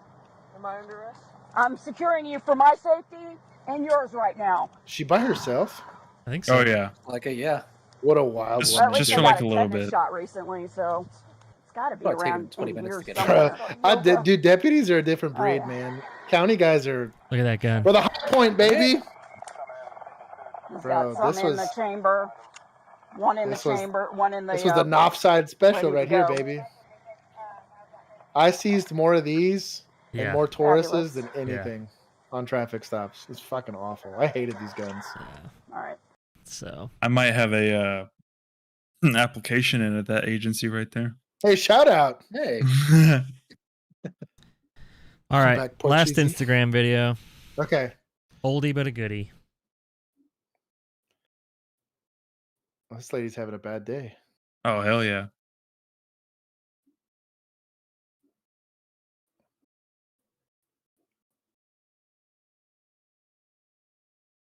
This also qualifies as land beast. Slobbering Oh my god. land Oh. beast. Yeah. What drug do you think she's on right now? I vote spice. Yes. This looks like spice to me. Meth people are more energetic. Well, I Boom. mean, Oh yeah. meth people Shut up. also usually have less.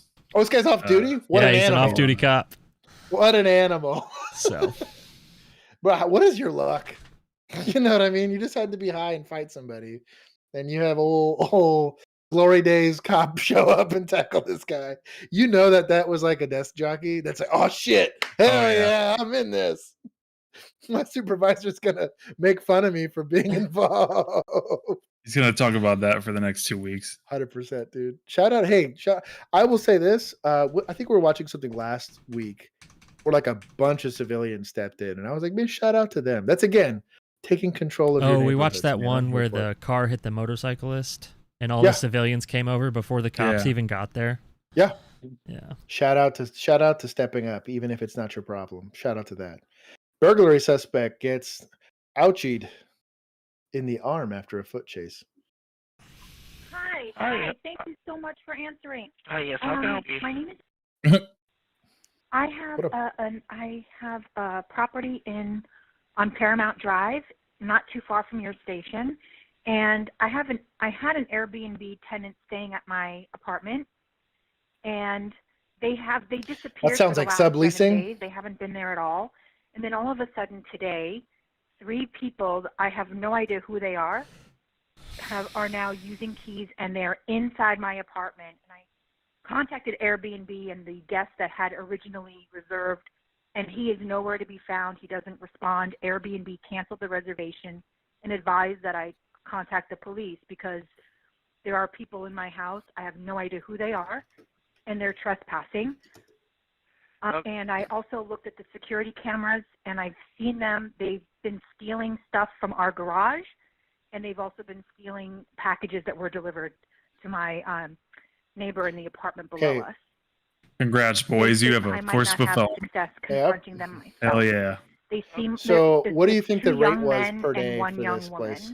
and they've been bringing. An Before we apartment? look at it, They arrived at around In Hollywood this morning, and they brought things into my house. They used the keys. They knew all the codes to my gate and At my least. garage. Oh, a night? Golly, Dude, for a whole apartment, like to I have guess it you're by right. yourself?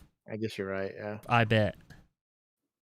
Especially during the summer, like What's going on here? this is surveillance camera Them from the hanging out. parking garage. I tell you what, man. When it's stuff like this, when it's like a felony in progress, you get some ignorant police, dude. Like Oh that's yeah.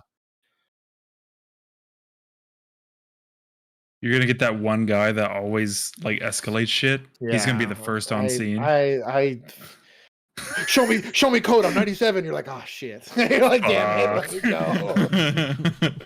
Always, I swear they're always like down the street. They can sniff this stuff out before it happens. God, look at that street. Yeah.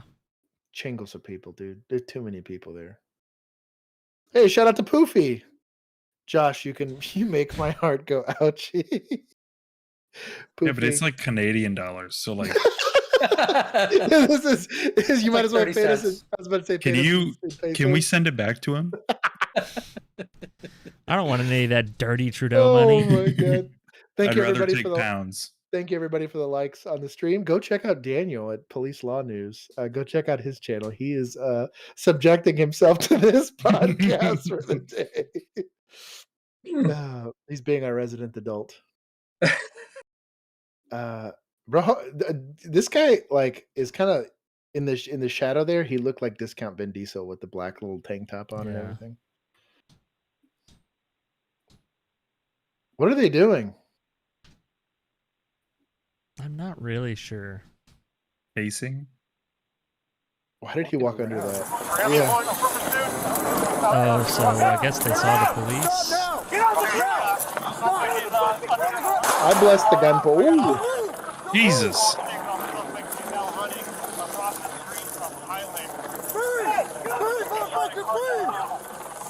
Right up. I bless the MF. Yeah.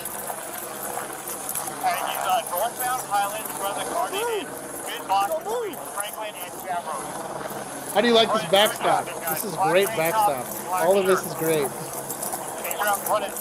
You trying to carjack that car?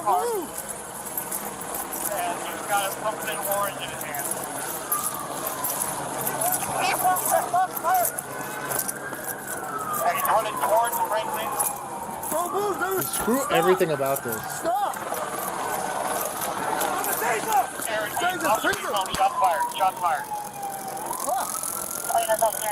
That obviously didn't work, so try something else. Sit down now! Now! Now, motherfucker! Now! Bro, he's really shrugging off this gunshot to the arm.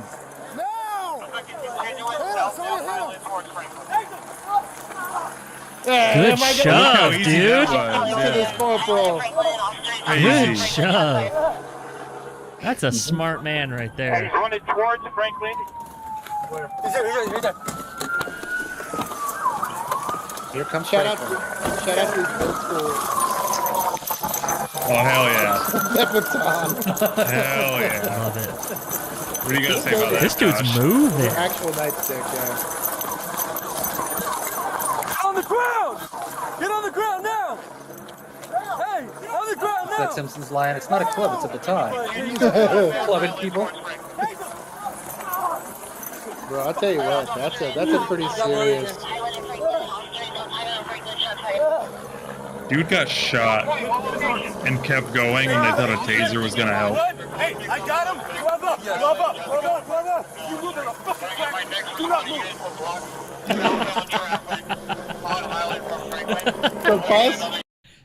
There's Okay, nothing left really. So Corporal here, Corporal Big Dick Energy here, just chilling on top of him here, has effectively did in 10 seconds what like 15 other officers couldn't do. Yeah. That's all I'm saying. And I'm not here to disparage the other officers. They're here in it to win it. They're present. And I'm glad that they weren't just cranking rounds off in the middle of traffic here. But like, fuck you to LA for not helping these guys. Like, come on. You got cars everywhere. I'd have ran this guy over 2 seconds. I guarantee this corporal got a write-up, though. 100%. 1000%. This is a write-up in like a million different ways. He probably got written up worse than the guy that randomly shot him in the arm. Yeah. Or I still don't know why he got shot in the arm. Yeah.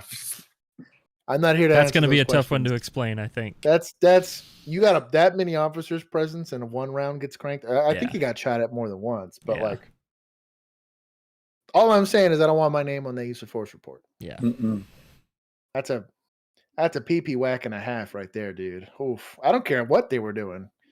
But I do bless the guns being pointed, and I bless the like semi-unorthodox, like just kind of shoving him to the ground kind of thing. But well, he did it right. He shoved him away from him so he didn't go down with him. Sure, yeah.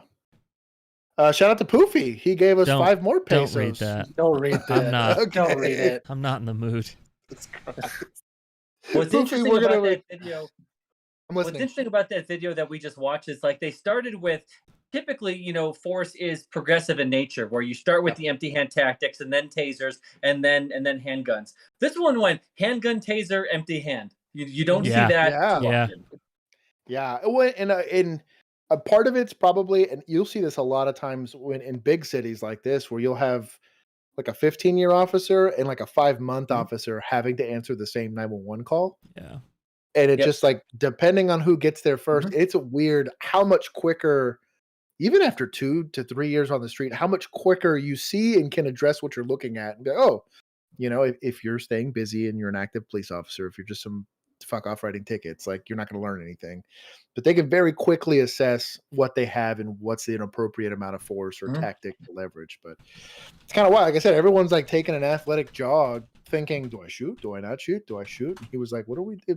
Piss or get off the pot, dude. And he went and handled up. And I love that he also on top of that was like, okay, I have him semi-detained before I start swimming around in this junkie's blood. Let's have everybody glove up. Yeah. Because I got him. Let's glove up and put handcuffs. Like he was totally in full-on corporal mode there. What an animal.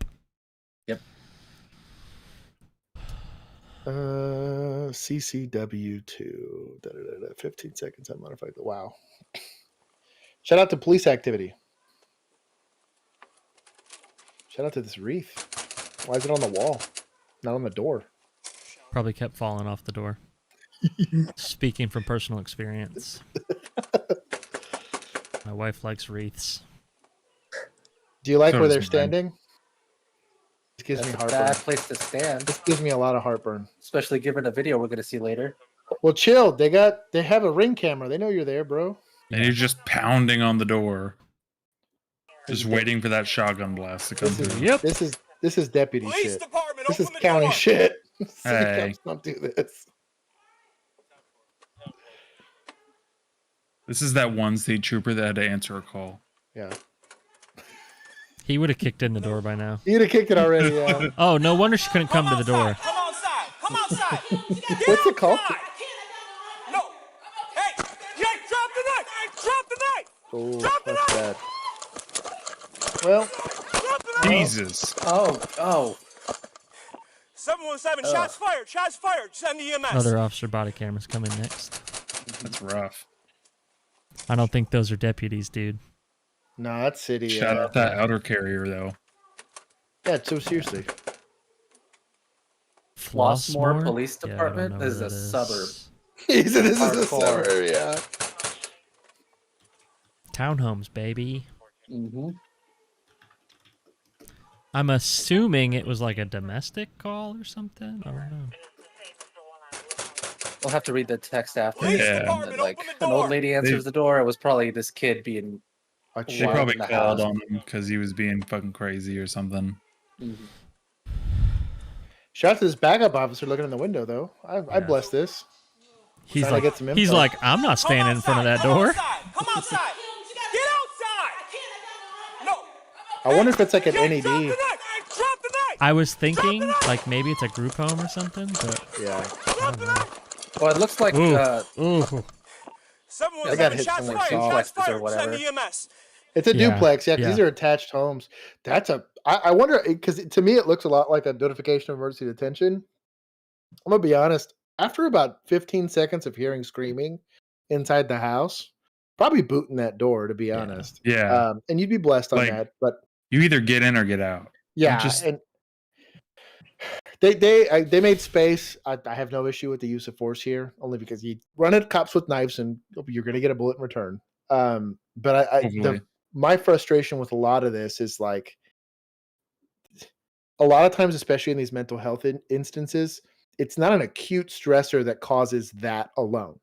It's very rare that a single instance of an acute stressor is going to send somebody that has some level of mental illness to hurt themselves or get violent with others. Like this is a slow, cumulative build of stress and then an inability to cope, and eventually you reach a threshold where even with the absence of mental health issues, it becomes violent or it becomes something whatever, so on and so forth. But It was a domestic, and it Yeah, that says makes more sense. it says that whoever called said that one family member was heard yelling, "She's trying to kill me." I think that's why they were knocking so aggressively. Yeah. But Brian Porter, as far as the gun jam, I know a lot of people, especially on those that look like a Gen 4 Glock. What happens is when you're one hand shooting, you tend to push your thumb up and you'll push the slide lock up, which sucks because if you're shooting and you're giving upward pressure on the slide lock, it'll just lock to the rear. Yep. And there's nothing wrong with the gun's doing what it's supposed to do, and it's the slide locks engaging on the slide. But that'll happen a lot more with one-handed. I had the exact opposite problem. I grew up shooting 1911s. And when I had to switch to Glocks, my thumb forward grip is designed. I would push my thumb against the frame and then down. And my slide would never hold to the rear unless I was one-handed shooting, which was stupid. But yeah, I would rather the latter rather than the former because you basically have a single shot if you're doing that. Versus I could fully extinguish the gun. You go tap rack and realize I was empty. So. Yes, Madison, when you cuss, you get written up in law enforcement, even if someone's beating you to death, and it is bullshit that you get written up for it, but it does happen. I fortunately never had my body cam about. I was very good at not cussing and uses of force, so that's pretty much. I never got a formal write-up, but I definitely got talked to. Yeah. We don't I got up for no reason. Yeah, I got an informal PP whack. Yeah. Okay, Modesto PD here. Shoot suspect. It's another night. It's another, yeah. We'll go see what charge. happens here. I don't have any Hey, issue with the Dylan? tactics used outside of standing in the fucking doorway. Don't do that. Oh, we saw this one. That's Buddy, right. You're not going to go under arrest. Don't worry about that. I promise you. Yes, Pause it real quick. If this is do you know if this is pre or post him getting outside? I'm gonna be honest. So we don't need to watch this. Yeah. This is just the 4 minutes that they spent talking to him inside. Okay. So I'm guessing he was already outside and they let him come back inside. Yeah. Is my guess. Yeah, I don't the second I even have a detention, not even just the arrest, nobody's reaching for anything. Yeah. And maybe I just policed in a real ignorant area where I dealt a lot of violence. I don't let people reach in their pockets. Like, bro, if you're cold, I'm gonna frisk the hell out of your pockets, and then you can stick them in there all you want. But it better only be the pockets I checked, kind of thing. Like, it's just not, and you're really protecting them from themselves. I'm trying to give them zero reason to make me think that they're a deadly threat to me. And I used to even explain it to people like that. We'd get, a warrant hit on a plate or something like that and be like, hey, I'm going to go ahead and get everybody, or I smell marijuana. I'm going to get everybody out and I'm going to frisk everybody so that I have zero reason to believe that you're producing a weapon on me. Yeah. And everyone would look at me and be like, I bet. It'd be they wouldn't be happy about it, but at least they understood I wasn't saying because I said so. And I'd articulate that I have a detention on everybody in this vehicle because I have the smell of marijuana. I stopped you for a stupid brake light or something like that. But you can articulate all of those steps, but realize that more often than not, it's for their safety, not necessarily for mine. A lot of people will say for their safety in mind and not articulate it. I'm like, hey, if you decide to fight me because, I don't know, you're feeling big in the britches, at least I've already frisked you for weapons. If I pull a gun, I look like an asshole now. And they'd be like, oh, that's bad. Yeah. All right, keep it a gangsta. And I'm like, exactly. That's all I'm just trying to say here. Body cam footage, officer firing, fleeing suspect. Bro, California's not doing great to stream. Nope. Report of a sexual assault. They do have great production value, though. Hey, shout out to them for that. I need a police officer at 386 South Meadowbrook Drive, apartment 47H. There's a neighbor across the street who's high off of drugs, and he just came into my house and stood over my bed and tried to turn me over to try to sleep with me. And right now he's outside in the parking lot yelling because he's a gangster. What a bad day. With Skyline Blood up here. Towards the apartments now. Make a right. Straight ahead. You stand right in front of you. Yeah. 430%. I'm not 7. Bet he's by himself. He better be two man. Who's talking to this dude? Drop the cane. Drop the cane. Drop the cane. Drop the cane. Drop the cane. Drop the cane. Ma'am, stand back. Stand back. That's okay. He's about to get tased if he doesn't drop the cane. Just drop it. Drop the cane. We got a call you're hitting somebody with that. That's the call we got. So drop it and tell us your side of the story or you're going to be under arrest. I'm not dropping. Drop the cane. There you go. Turn around. I ain't turning around. Right now you're being detained. You understand that? Yes, you are. Hey, If I say I'm not being detained, then I can't be detained. Don't do it. Now you're under arrest. Pause it real quick. Don't do it. All of that's pre-fight cues. Yeah. 100%. Yep. All of that's pre-attack cues. Like everything he did, I'm like, okay, this guy's gonna fight me. Like you start putting on the gloves, like let's act like we've been here before. Shout out to this officer for not being an idiot about it. But like, what do we have here? A potential sexual assault. What's honestly burglary on top of that, even if you can't articulate the sexual assault. If they went into somebody else's apartment with an intent to do invasion. anything. Yeah. At the very minimum, you have that. Criminal trespass, something. You're probably 150% good on, you can go as far as arrest. You just got to articulate it a little bit better. But at the very minimum, detaining this person. So understand how quickly they've escalated to taser and all that kind of stuff. I have no issue with, to be honest, at this point. Yeah. But he is earning ignorant police officer right now. He's earning a bunch of that just given everything that's going on. That wife is an idiot for not helping. I'd tase him if I could, yeah. Just try it. Oh, he's got try it, that's better than... Okay, now he's getting the pokies. Yeah. Shout out to the communication.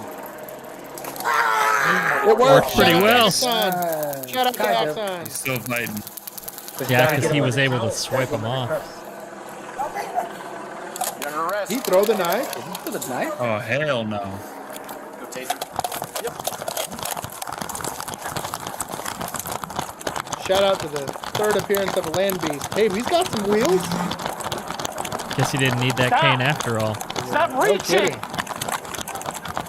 Stop reaching! Yeah, we're gonna go with the pokies here. He's reaching. Shout out to these guys. Stop! Why? Are we holstering? Why are we holstering? Let's stay lethal, my guy. Stop! He throw his gun? If it was a gun, I can't tell. Yeah. Get on the fucking ground! Chase him again, look at that. On the fucking ground! He shocked himself. Taking it off, I saw that. Taser over alliance. There you go. Yeah. He's going for my taser. I bless the punch. I bless the punch. I don't bless the knee to the back. I'm not. Yeah, no, I'm not cool with that. Doesn't help. Doesn't help. Do something different. Give him a hand. Do something different. Give me there your we go. hand. Calm You know down, what? George. That's hidden arm technique right there. There's a technique that they teach in jiu-jitsu that makes that super easy. But shut up. These guys for at least getting them on the ground.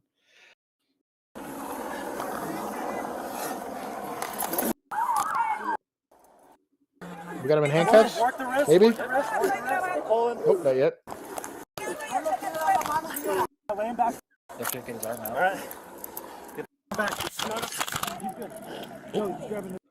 That's a write-up. Police misconduct. You stopped your body cam. What was the address they gave you? They had a helicopter? South Look at that. Meadowbrook. Dude, it's San Diego. So check your suspect. Looks like he's swinging. And if you come in from one more road, I want to see if you can see a gun. covers with him. Now towards Meadowbrook, just east of Brookhaven. All right, units make it to Meadowbrook and Brookhaven. He's running out that way now. He Oh, definitely turned around and turned. pointed. Yeah. But I don't know what he had in his hand. It's Yeah. super on the Get your line and you're going to have to officers to pursue articulate it, but if you start doing furtive movements after already actively resisting, like, and throwing a knife. Honestly, I was gonna say- I'd bless it though. Yeah. Yeah. That's what I'm getting at. It's a gray Yeah. one, but Because you like gotta think even you've if already- like you take your phone, like you turn around like this, Doesn't that's a matter. Doesn't fucking matter. gun.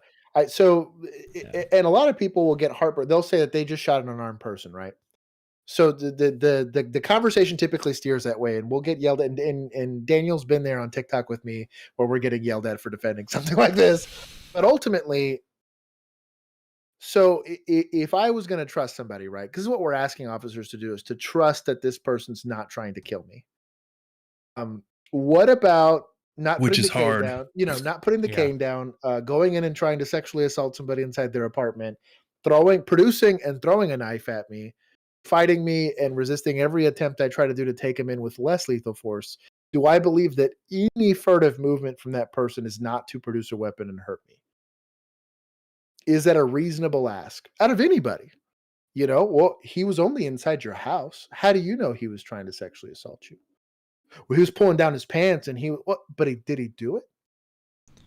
Well, if he didn't go for, did he enjoy it? Like at what point where are we drawing a line in the sand for me to just ask you to trust somebody else and to give up your agency of safety in that set of circumstances? And you wouldn't. Yeah. On the civilian side of stuff, there's no expectation for you to trust that other person doesn't mean any harm to you.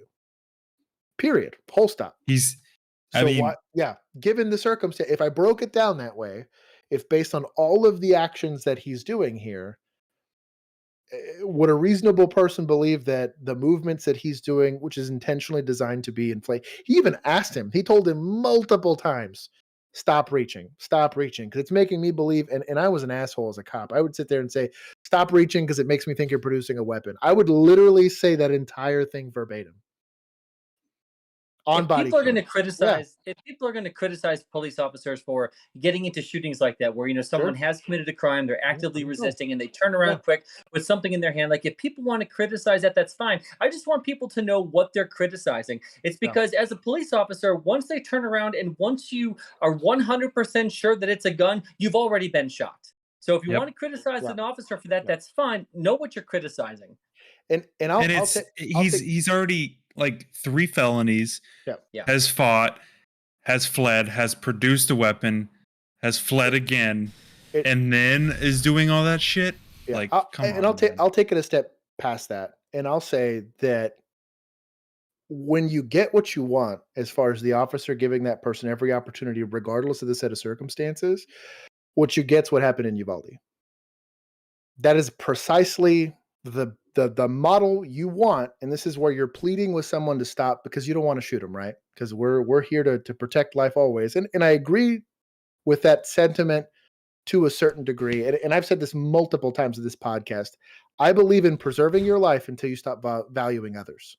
The second you stop valuing other people's lives as a citizen, I truly believe that you're forfeiting your protection to your life and your safety. I'm here for giving care once we've shot you 18 times and you stop moving. I'm all because I can safely, reasonably approach you and try to do the chest seals and all the life-saving stuff that you're doing. But ultimately, if that's what you want, we should let that guy go. And when he goes and he finishes murdering 18 other people, we should just keep talking to him, asking him to stop breaking into people's apartments because I can't shoot him. Ultimately, you get 77 minutes of standing there while other people are writhing in pain because we're going to value the suspect who's not valuing life over everybody else. That's as much as it might pain people and it might rub people the wrong way when they watch police officers have to shoot someone that ends up either being unarmed or not armed or whatever. What you're asking for is what you got in Uvalde. And we universally condemn that because, of course, that's not what we want. But when it's in any other context, they get frustrated because more than one person was victimized.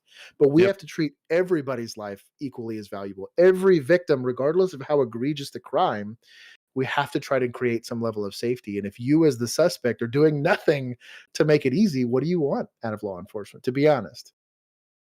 And if you're the community that is preaching for this kind of stuff and are going to hang officers when they do stuff like that, it's gray. I totally get the gray area of this. But what you're going to inherit is police departments like that. And you're going to see it more and more commonly that officers fail to engage or fail to do stuff because what's the upside for me? Prison, if I'm wrong? God forbid anything other than that, like that situation and as much news coverage as it's gotten, and fortunately, like we're getting to avoid most of that stuff as far as everyone has said their piece on it. That is a side effect of that culture shift in our personal perception of what law enforcement's job is. And we have, for some odd reason, created this weird, like, love affair with suspects and believing that these suspects. I used to always hate who was it? Well, that's what's pushed. That's what I'm getting at. That's what's always pushed. But if you look at Bonnie and Clyde's a great example of this. Where back in the day, a lot of people will hold Bonnie and Clyde as like these like mythical heroes, like they're part of like Americana. And I was like, these were bank robbers that killed people. Yeah, like I have zero literally felons. like. And they'll talk about how tragic it was that these police officers stayed on a corner and just shot him to death. And I posed the question: would you rather have had those officers answer that call at that elementary school, the ones that shot Bonnie and Clyde? You know what I mean? If you could flip the script, wouldn't you rather that? Because now there's less people dying at gunpoint and there's less.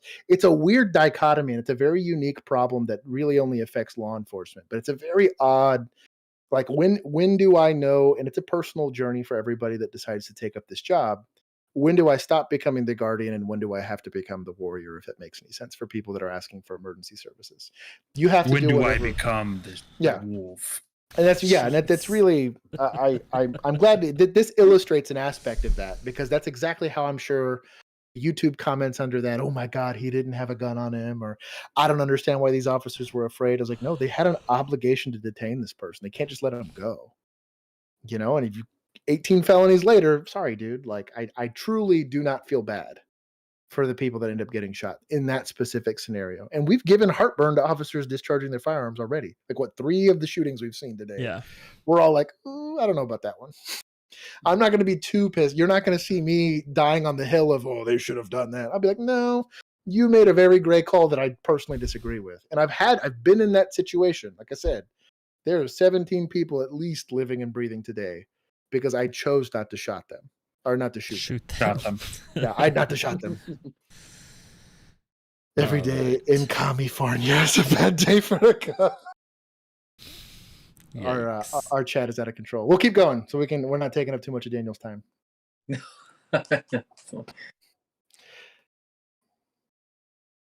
Oh, we're already on it. Stop! You're gonna get shot! You're gonna get shot! Get on the fucking ground! Get on the ground!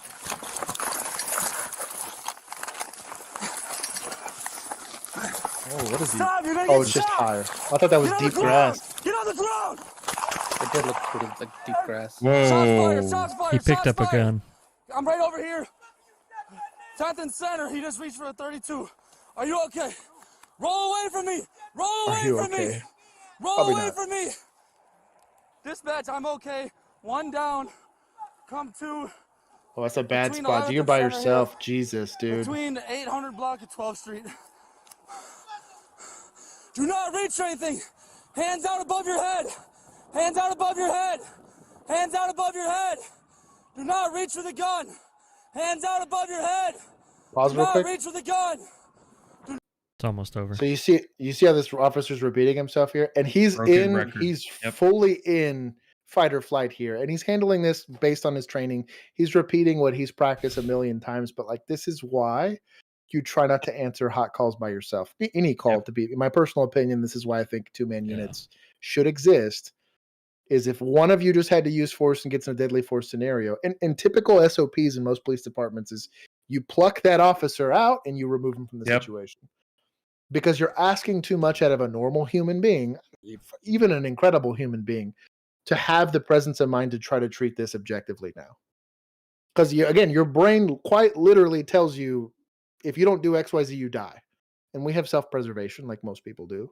So like this is a hard ask at this point. So I'm not normally where I would criticize him saying the same thing over and over again, not do whatever. He's doing a good job by waiting and not approaching the situation by himself. But being by yourself in this area looks like a lot of places that I had fun patrolling, and I'm using fun loosely.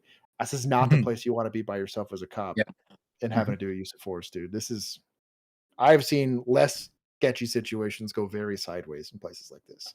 We'll see. Is there anything else on this? No, he just stands there and yells at him. So. Yeah, that's a rough. So do we have any context? There's only another 17 seconds. So yeah, was there anything in the notes for that, as far as why the engagement happened or anything like that? Shout out to police activity. Oh, that guy died. Yeah, he looked not great after getting shot. Police said they stopped a car while executing a search warrant for a felon in possession of firearm. King, the suspect, ran from the car with a gun, led the officer on a foot chase. Oh, okay. This officer chased him. Says that King appears to drop the gun, so I'm guessing he tried to pull it out while running and probably fell.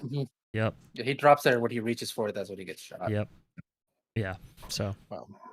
So tactics aren't my thing. I'm never going to claim I'm the most tactical guy. I'm more on the law side. That's how I've always been as a police officer. Sure. But you guys who know more about tactics than me, in a situation like that, isn't one of the reasons why you would have a second officer there is because you have a guy, he's been shot, but he's not dead yet. He's still moving around. Yeah, he's still near the gun. I mean, would it be reasonable?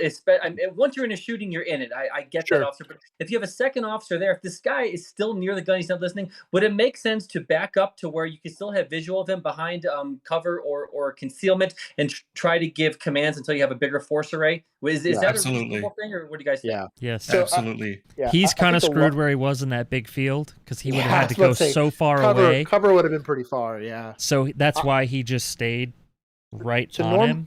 But yes, had that happened in that lower section, like where the houses were, I would back up to the corner of that house because he's not going anywhere. Like. Yeah, not after being shot like that. No. The way he dropped. But when you're the officer who's been in the shooting, I mean, the human body just does things. I mean, I don't know if you guys have taken it up, but I took force science about 6 weeks ago or so, and I mean that is just such great training, and the research that the human body just does such. Best way I can describe it, weird things when you're in a high stress situation like that, and the officer himself, without any direction or help from any of his buddies, I wouldn't expect a human to behave any differently than that officer did in the moment. Your prefrontal cortex is gone, dude. Like the second that happens, this is all.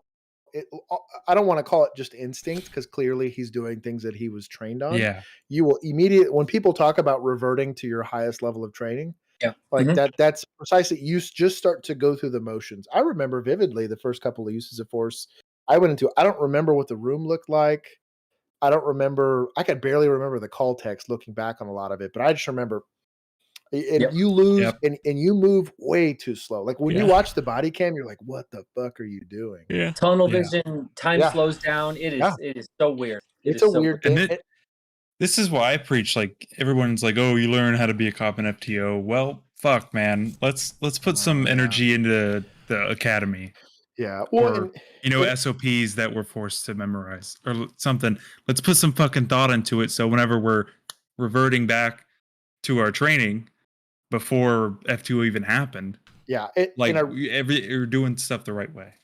And I really believe, and we've talked about this a few times. You've already brought up this conversation a lot. Is that if you aren't doing things to keep 15-year guys or 12-year guys happy and on patrol and like make it fruitful for them. I mean, like not just like monetarily, but also like take care of them to try to prevent burnout. Maybe this is giving them a quarter of the year off or something like that, rotating them in and out just so that you can keep them that kind of experience. And again, you saw it with the corporal that went and knocked over the guy in the middle of LA. Like you cannot train or teach or anything that experience. You really can't. I was shocked after having a handful of really sketchy calls how much better I was at handling those. And you truly cannot. I don't care how cool the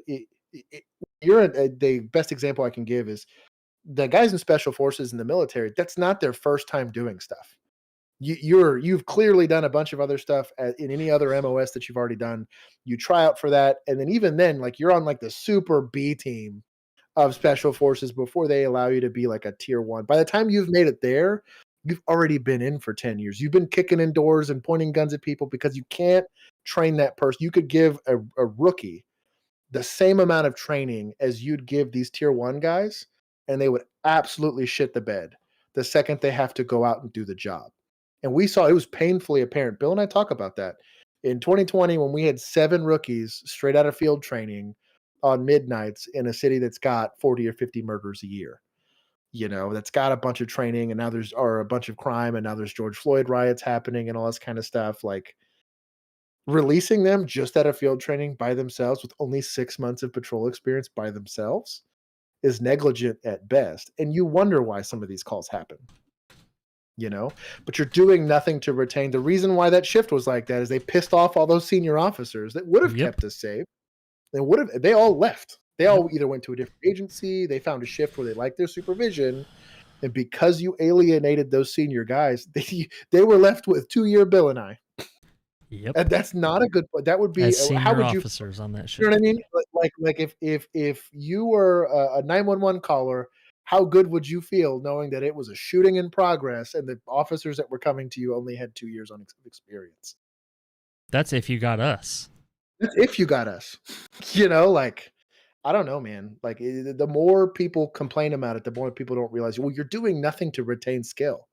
Yeah. You're doing nothing to retain these experienced people. If you want, we giggle about this with the production stuff. Juan's got well over almost 2 decades now of production experience. This is working with software. This is working with editing. This is understanding all this bullshit. I can go get an intern and give him the same tools, and it's going to look like shit. And I'm not going to know how this is going to work because you cannot train experience. You just can't. And so I think that's a bigger thing to kind of look at because we've seen, again, we had old boy that shot a dude in the jaw point blank that was completely calm, which is kind of wild and psycho to think about. But yeah, I don't know. So you can't train around stress response, and until you've really had that stressor enough times, you can't think your way out of it. There are people in this world that could have gotten in that same scenario, shot that guy in the face, and walked up and perfectly calmly put him in handcuffs and drug him to his patrol. There are people in the world that are like that, but they're 1 in a trillion or whatever. Because again, the life they had to live to have that kind of experience is probably classified. So you're 100% right, because if you're not used to being in situations like that, I mean, just look at what in Brooklyn Center with the Kim Potter shooting when she shot Dante Wright, when she had the taser confusion. She had been a police officer for 26 years, but her chief described her as a sweetheart. Okay, so listen, so that corporal that we were talking about, if he's on that call, maybe Dante Wright, maybe he gets ripped out of the car, maybe he gets roughed up, but he's not being shot. Yeah. I guarantee you that. Yep. And I'm glad you brought that up because there's also this like sick, disgusting culture in a lot of law enforcement agencies where they will promote ignorance or they will shelter bad officers instead of getting rid of them. Yeah. Instead of promoting whatever, they will shelter people that are shit bad at the job until something bad like that. Oh, I don't know how this happened. It's an accident. Not all cops. Yeah. You're right. It's not all cops, but like there's a very real self-evaluation. Just a lieutenant. Yeah. Just a lieutenant. Yeah, there's a lot of, like I said, that you're protecting incompetence, and you really can't have that in this type of profession. There's just no room. Like I said, I feel very lucky to have gotten out of even just the calls that I had in the 4 years that we were on the street. I feel very fortunate of all of the really short sticks that we were gotten to have not fucked those up. And some of it's luck. Some of it was having senior officers with me that were absolute badasses that I got to learn from. And then towards the tail end, it was because I was carried through those scenarios that I had the capacity and the skill and experience to do it on the back end. Like the academy didn't prepare me to go at gunpoint and rip somebody out of a car. Yeah. It just truly didn't. And even FTO didn't. It was and doing we had it for those the 10th time. scenarios. Yeah, I mean, sure. we did those scenarios in academy. We It's got not like we didn't got have the to train you. simunitions and they're screaming at you and you're worried about losing your job. It's very different when you die or go to prison if you fuck it up. Yep. Yeah. Very, very different. All right, let's go to this. I like this one. I'm This is gonna a good let one. this play while I let my dogs out. So be gone for a minute. Shout out to police activity. Had a wreck. Jesus, dude. Get out the car! Get out! Blue shirt guy. I'm gonna such a push nice the car. SUV too. Yeah. Really nice Infinity. Don't try to stop cars with your body. That's not how that works. No. It's like a recurring theme on this podcast. Don't try to stop cars with your body. Don't stop cars with your body. Happens a lot. Come on! Deputies, dude. Different breed, man. This is a police department, man. Is it? Yeah. County police officers. Shout out to these explorers, though. These are nice. No, they're not. They're explorers, man. Yeah, I have an Explorer. I like it. That's what we switched to probably about 3 years ago. We switched to pretty much everyone has Explorers now. Yeah, we went to Tahoe's. I've got a They weren't Durango, and I like it. Yeah. Hey, shout out to that glass breaker. What was this, like ag assault times 15? Jesus. PD we're gonna call. Attempted vehicular homicide. Oh yeah, punch it. Punch it. That's a deputy right there. I was gonna say that's a deputy. Look at this What is fucking this guy dude just doing? walking up on the. Don't detain cars with your body.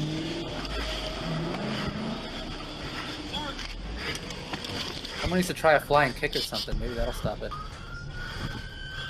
Now call the state police for all of the debris in the road. Imagine you're like an explorer and you're on a ride along and this is the call you're stuck on. What a bad day. That'd be awesome. Dude, what siren is that? I don't know, dude. I like that siren. This car is not immobilized. Let's block it in. Bro, talk about all the write-ups for all these fleet accidents. Bruh. It's a violation of so many policies. This should be an Infinity commercial. Yeah. No shit, right? Yeah, no, 100%. Yeah. Very effective. Yeah. That's a write-up. This guy gets it. Their agency was smart enough to put full wraparound fucking push bumpers on their cars. They don't give a shit. Yeah. Let's push it in. Let's trap it. There we go. Hell yeah. Look at that. Shout out. I like this. Guns, maybe? Guns? We're pointing a gun at this lady. No, we're Yeah, just I like- gonna smack the window again. They're I like just the really pump stuff. pissed off. Please put it in park. There's just people? I got in park. You need some help over here. I got Just random people? Yeah. Sir. Ma'am. We There got you it. go. Somebody's got a glass breaker or something, I hope. Or a rock. I think so. We got something. A Nokia phone? Sir, I know I'm buckled, sir. Not gonna lie. Sir. I didn't do anything. They're being pretty You polite just to tried this to kill lady. 10 people. Did she just say I didn't do anything? Yeah, she said she didn't do it. Sir, stop. And that was the other person driving that car. The demons told me to. Hey man, as an attorney, as an internet attorney, I'm proud. Now they Deny, would told her to deny, shut the deny. fuck up. Stop talking. Like You're already saying too much. I didn't know I couldn't do that. I didn't know I couldn't do I did not do it. All right, let's steal our car now. What are you talking about? I did not do anything. Don't know what you're talking about. Oh, I forgot there was kids. I need to grab 3 police Is cars. this civilian? And a couple others. Yeah. Yeah, they're getting the kids out of the car. Oh, she's pissed. Okay, let's That's push a mama. her. Let's push Mama out though. Let's get Mama away from that situation. No. Hey, K9 guy. Let's get Mama out of there. Honestly, Yeah. though, like she deserves it. I'm with you. No, I'm with you. Fuck that I just bitch. don't want to deal with the lawsuit. I forget. Yeah, but like you don't want to have to arrest her too. Yeah, I'm good. Like I mean, it's Georgia. she's in the right. It's Georgia. I mean, the cops can't tell this lady what they honestly think, so they're letting the citizen do it. I'm good with that. Yeah. I bless it. Get At out, that go! point, I'd have been Get shooting. out! I was about to say, in this Bang, bang. specific instance, What with kids in the car? I'm close Hey, enough. I trust I don't- myself. I'm close I enough. don't think to they that, knew they yeah. were kids at that point. Yeah, I don't think they knew. Yeah, if you're that I mean, close, we've all and- seen officer-involved shootings on calls like this. Come they're on! less bad driving. oh sure. But honestly, I mean, though, like I'm glad they didn't because it worked out. But like, let's say she would have killed somebody or she got in an accident after that. Like, yeah. you just gotta ask yourself what you're allowing, how much you're willing Yeah. to let them do. I mean, like that kid gets a stray bullet in the shoulder, or sure. more people get hurt or die. sure. It's a shitty.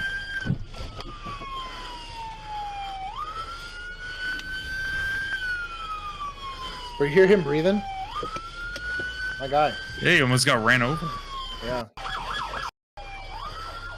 I got it in park. Give me some help over here. I I got you. got it in park. Ma'am.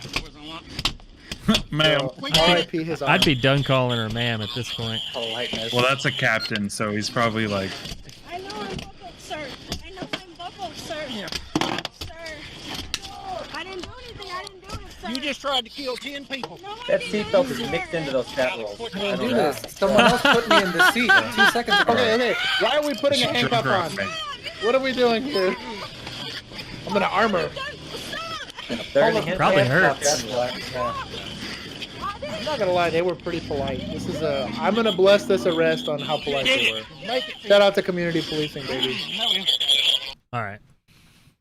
I'm glad they didn't shoot her because the kid was in the 100%. car, but they 100%. absolutely could have. I I said, definitely could have. Yeah. Yeah, I at that distance, and I get where Juan's coming at. I don't want to be chunking around into a car with a kid in it.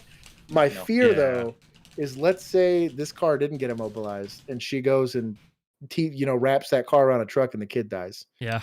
Yeah. You know, I've worked that call. But I You mean, know, like, it's like- so let's say you're looking at the windshield and you could see through the windshield that there's a kid behind her. You fucking go this way. You go Sure. 15 I was gonna degrees say this you way. go to the And you driver's just door. start We're- unloading on that motherfucker. And we're sick bastards because we think about this kind of stuff. Because ultimately, I'm going to be faced with a decision. You know, if you're on patrol, this might be my call to have to make. And this is why you go to the range. This is why you mind think through, well, how would I treat this scenario, or how would I treat that? I remember the guy that he beat up his wife. It took like a 3-month-old hostage. And this guy had to smoke him from like 50 yards. He had an AR, but he smoked this guy because he practiced enough and he trusted himself. He saved that kid's life. We've seen a few of those. What I'm getting There's at been is a few like, videos of a guy like choking the kid or the guy holding the kid yeah, hostage.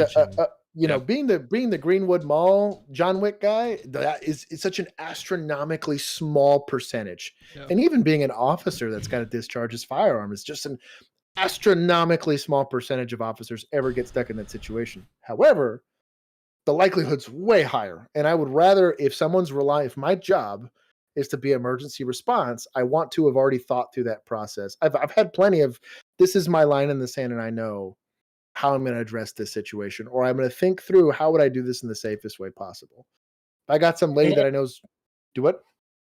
Oh, no, I mean, just on this call, like coming from the side of like a union rep, which I've done for like 5 years. It's like, I know we don't want police officers to think about things this way, but kind of like you were saying, it's like if the officer shoots in the car and a kid dies, that officer is getting fired. He's probably 100%. getting charged with some kind of a crime. If she 100%. drives crazy and she crashes and the kid dies, officer's not getting fired and he's not getting charged. And we don't want officers to think like that. I mean, as citizens. But if you're a police officer now and you're not thinking like that, you're crazy.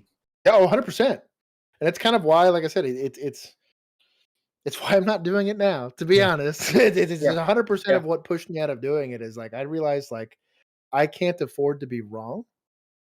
And is it worth my livelihood and my freedom to take myself away from the people I love and care about for a population of people that I don't want to say don't deserve it, because there's wonderful people and America's filled with incredible, wonderful people. But there's 5% of you. I was about to say is that for the 5%, you've really pushed it out. And again, the lack of accountability and it's a large part the media or politics or whatever, to allow a lot of this extreme conversation around holding officers accountable to get way out of hand, to where pretty much no matter what they do, they're wrong. And fuck them, do it. Like, what's the incentive for me to want to put myself on the line at that point? I already have all the skills and experience I need to go make myself and the people around me safe. You've taken any incentive to push that out past myself or the people in my immediate vicinity. And police officers who have good intentions can make honest mistakes under extreme stress, and that can happen to anybody. Yeah. And it's I don't know. It's the reason why we do this show. It's the whole reason why we break these things down. I personally don't like watching these, but I feel like I don't like letting these things go out there without giving an opportunity to give it context, whether it's pro or anti-police. We've talked shit about like 4 of these Plenty now. of cops. Where I'm like, these guys are idiots. Like, no, like you're the reason why I don't do policing anymore, because you guys are idiots. What do we have left? Police activity. We got 2 more. 2 more. Hey, this naked, one's quick. Naked Yeah, HD no, they're girls. back. I'm trying to. Fully uniformed San Bernardino I don't know specialized how they keep getting investigation unit around. officers were conducting follow-up They probably in have an unmarked several vehicle accounts, dude. after receiving information from a citizen informant that a black male adult armed with a handgun was seen in the parking lot of a business. Bro, why is this located presenter in the out of 400 breath? block of West Highland Avenue.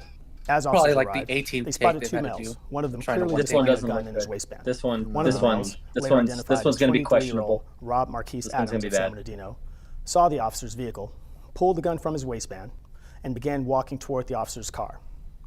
The officers exited their vehicle and gave Adams verbal commands, but he immediately How do you ran know that toward was 2 parked cops? vehicles with the gun. Yeah. They were in his hand. undercover. The officer saw Adams look over his left that's one shoulder of the problems. with the gun That's one still of in the his right said? hand, fearing that bystanders or the officers' lives were in I danger. couldn't find One any of the video, officers any fired his body gun, cam video with striking audio. Adams. So yeah, we're kind of just taking. Yeah, I think it starts Hey, after bro, the. you're gonna be okay, Because man. they didn't turn Hey. it on until after the OIS. Hey, you're gonna be okay. And so we're You're basically looking okay? taking it at their I word and the wonder- chief's word that they gave commands. I wonder if Got it minute? turned on when he shot.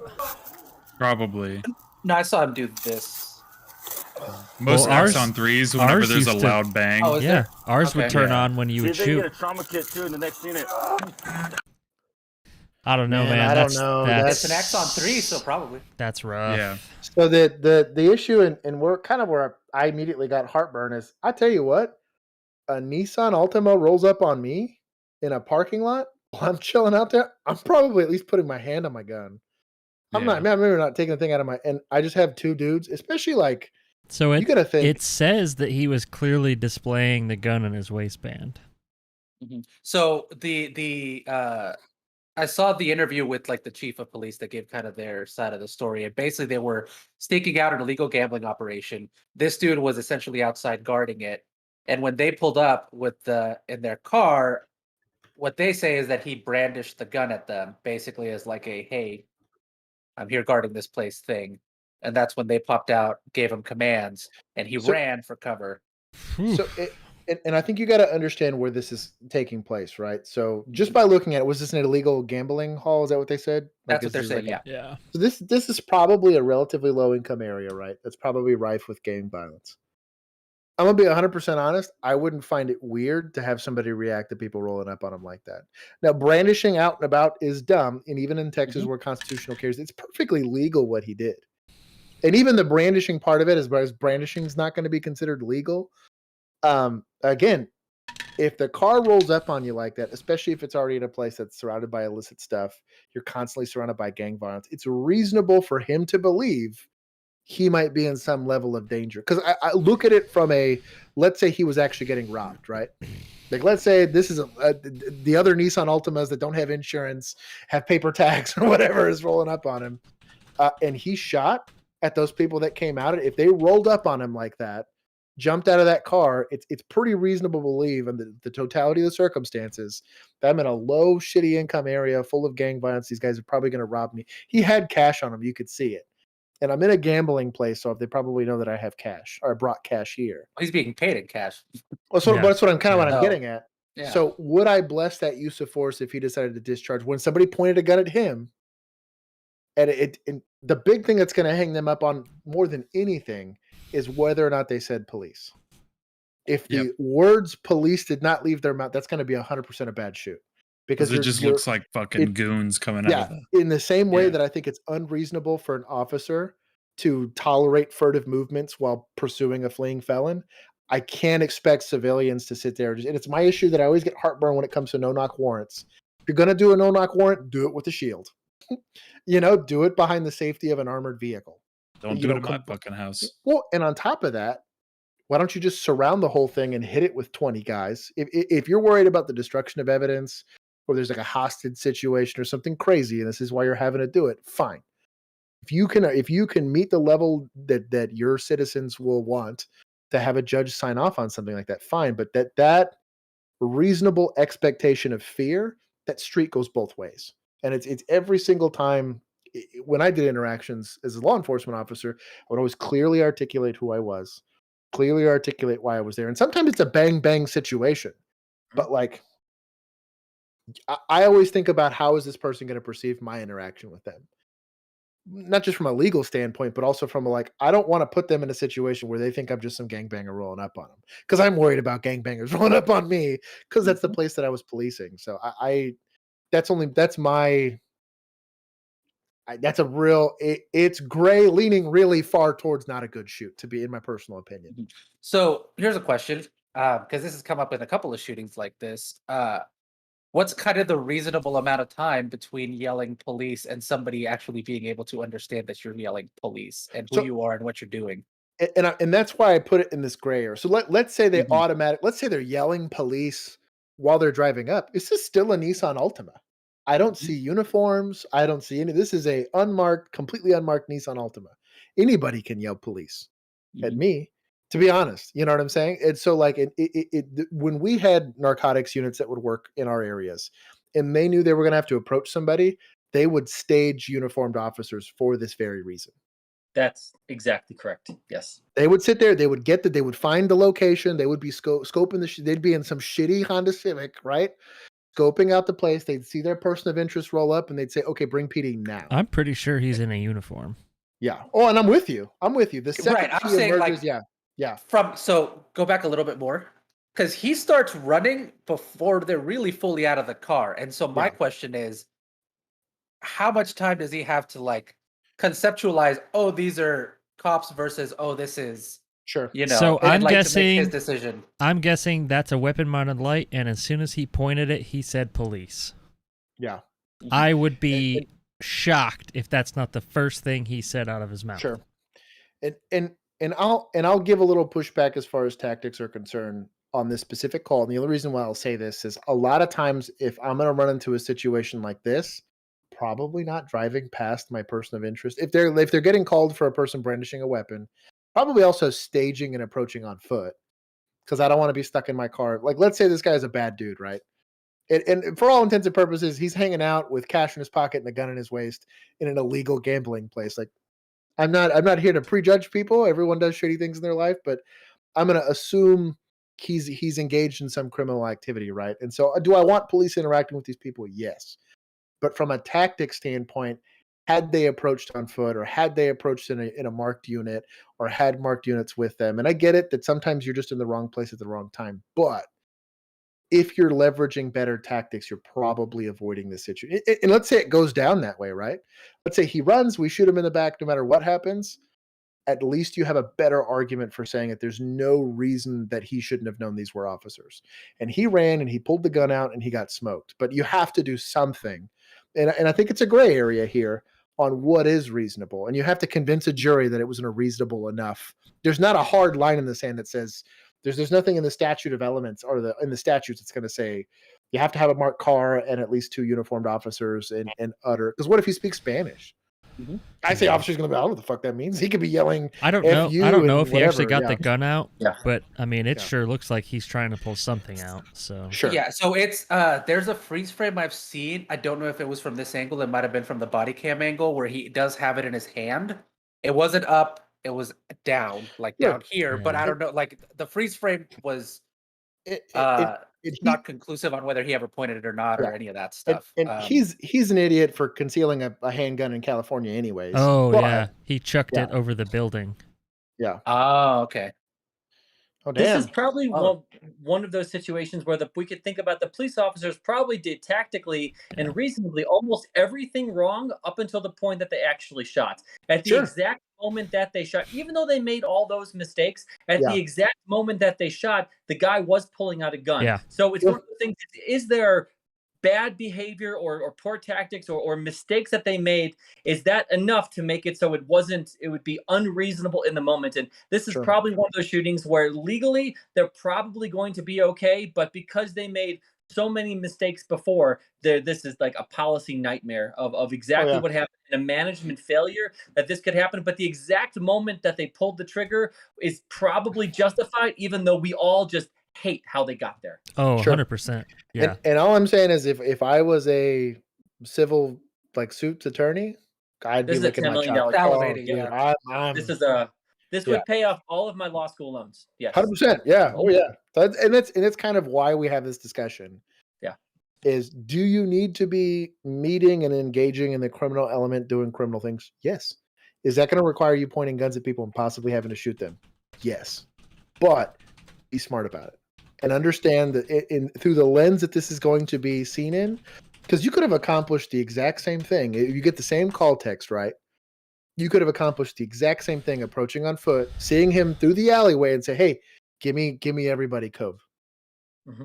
We're going to go quarter this person off. I have a potential felon in the possession of super firearm. tinted unmarked car. It's not a great idea. It's just I've never been a fan of a super quick use of force. This is the reason why we have patrol cars.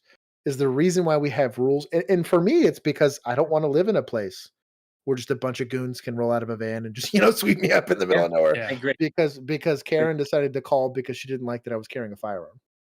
100%. You're correct. I don't want to live in that world. And so this is a cautionary tale for law enforcement that's watching this. Hey, understand the way this is going to look on the outside and try to leverage the best tactics possible so that you can articulate the worst case scenario in case it happens. This is also to come out and say, this is by no means the way I would have handled this call, or do I think any department should handle it this way? Yeah. Well, it's also a safety issue for them because if they just roll out like that, this dude has no idea. He just pops at him. It's. I tell you what, Data rolled up like that on Greenwood Mall guy, and one of them would have been dead.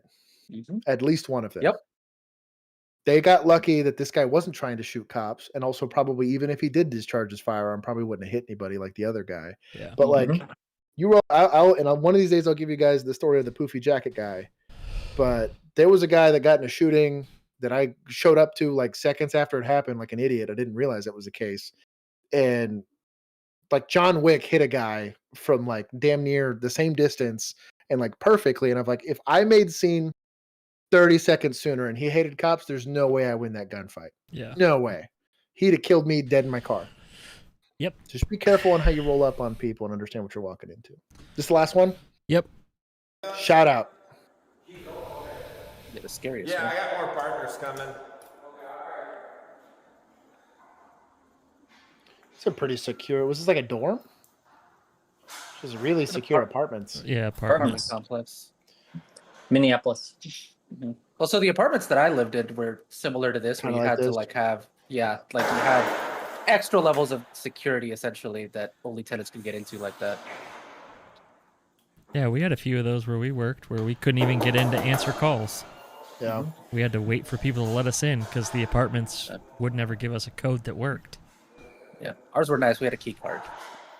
They were the same Yeah, way, but we just but didn't that's have a not key nice card. for police when there's an Yeah, no, I'm emergency sure. and they well, can't but then get you can at in. least maybe from the lobby you can get a key card and they just hand it to you. Not at 3 a.m. Oh, well, that's true.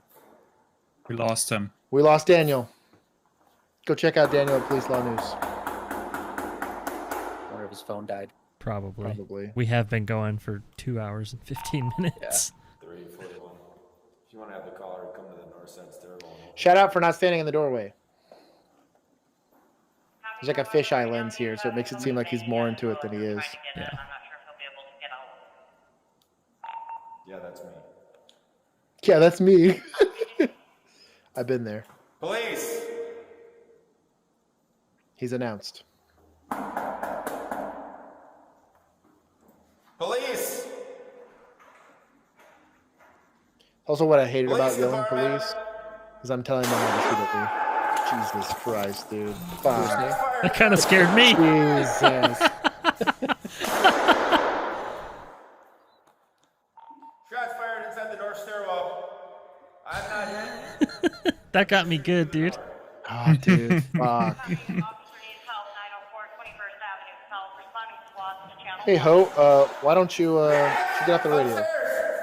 Freaking cat. Shoot the cat. Oh, Shoot the dude, cat. Cat's on it. Thank you. Cat's like, is this like the bad time? I'm fucking hungry. Is this a bad time?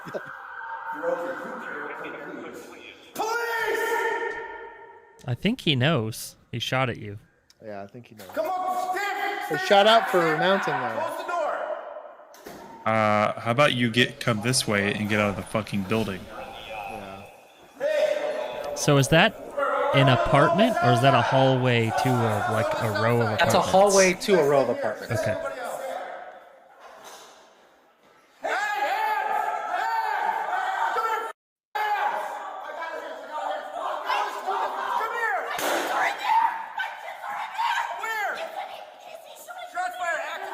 Well, shout out to this custom. Look at that. 226, Ooh. dude.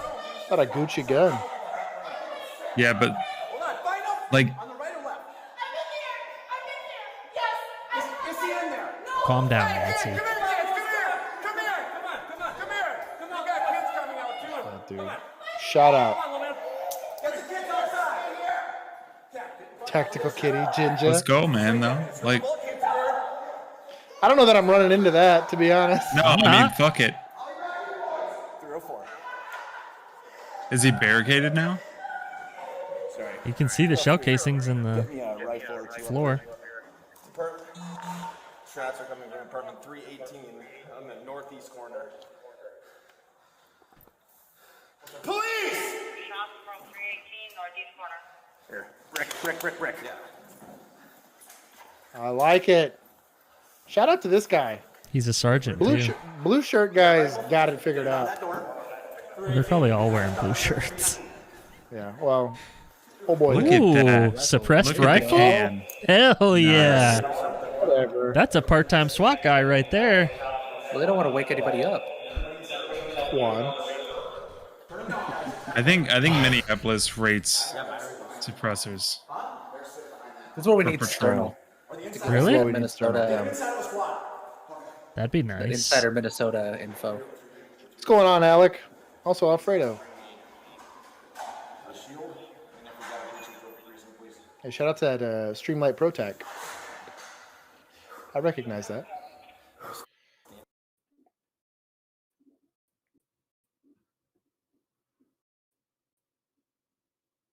Definitely Damn, bullet shot. holes. Oh, man. Come Fuck. out your apartment door with your hands up. Jump, pussy. Why don't you come out your apartment door with your hands up? You're under arrest. Do a You're not flip. going anywhere. Yeah, actually do us a favor and jump. Come on outside. Come out your apartment with your hands up. I don't care. We're not going anywhere. You're under arrest. Check out those helmets. I feel like I'm under arrest. We already changed exactly what he wanted. So that's Come out the apartment with your hands up. We're not going anywhere. We've been in this standoff. I hate these. Go out the apartment door. Keep. My rifle was also not that sexy. Our helmets weren't anything near that either. I didn't put mine on. Well, I had to one time because the sergeant told me I had Andrew, to. come out your apartment with your hands Did you up. guys get bump helmets? They were old. They were like the 90s style. Like. And he's breaking up some of his windows. No way the SWAT team's there already. That's wild. No, those are patrol guys. They just have dope helmets. Let's make sure you are not. That's what I'm saying. Like they rate good shit. Well, they have to for all their riots. Yeah.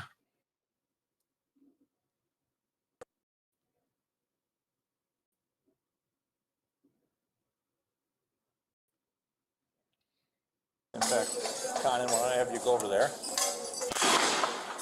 There's a gunshot. 109 shots fired, 2 shots so far. I smoked this guy already, dude. Yeah, why did they not, like, I don't know. He just went ducked in. Yeah, that's what this guy's here for.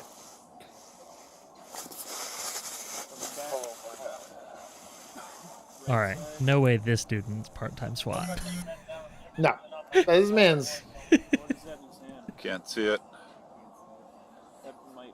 He's got a cell phone.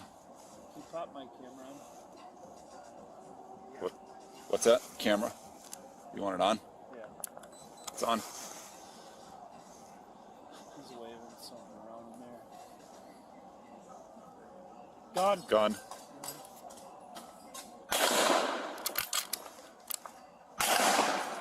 That'll do it.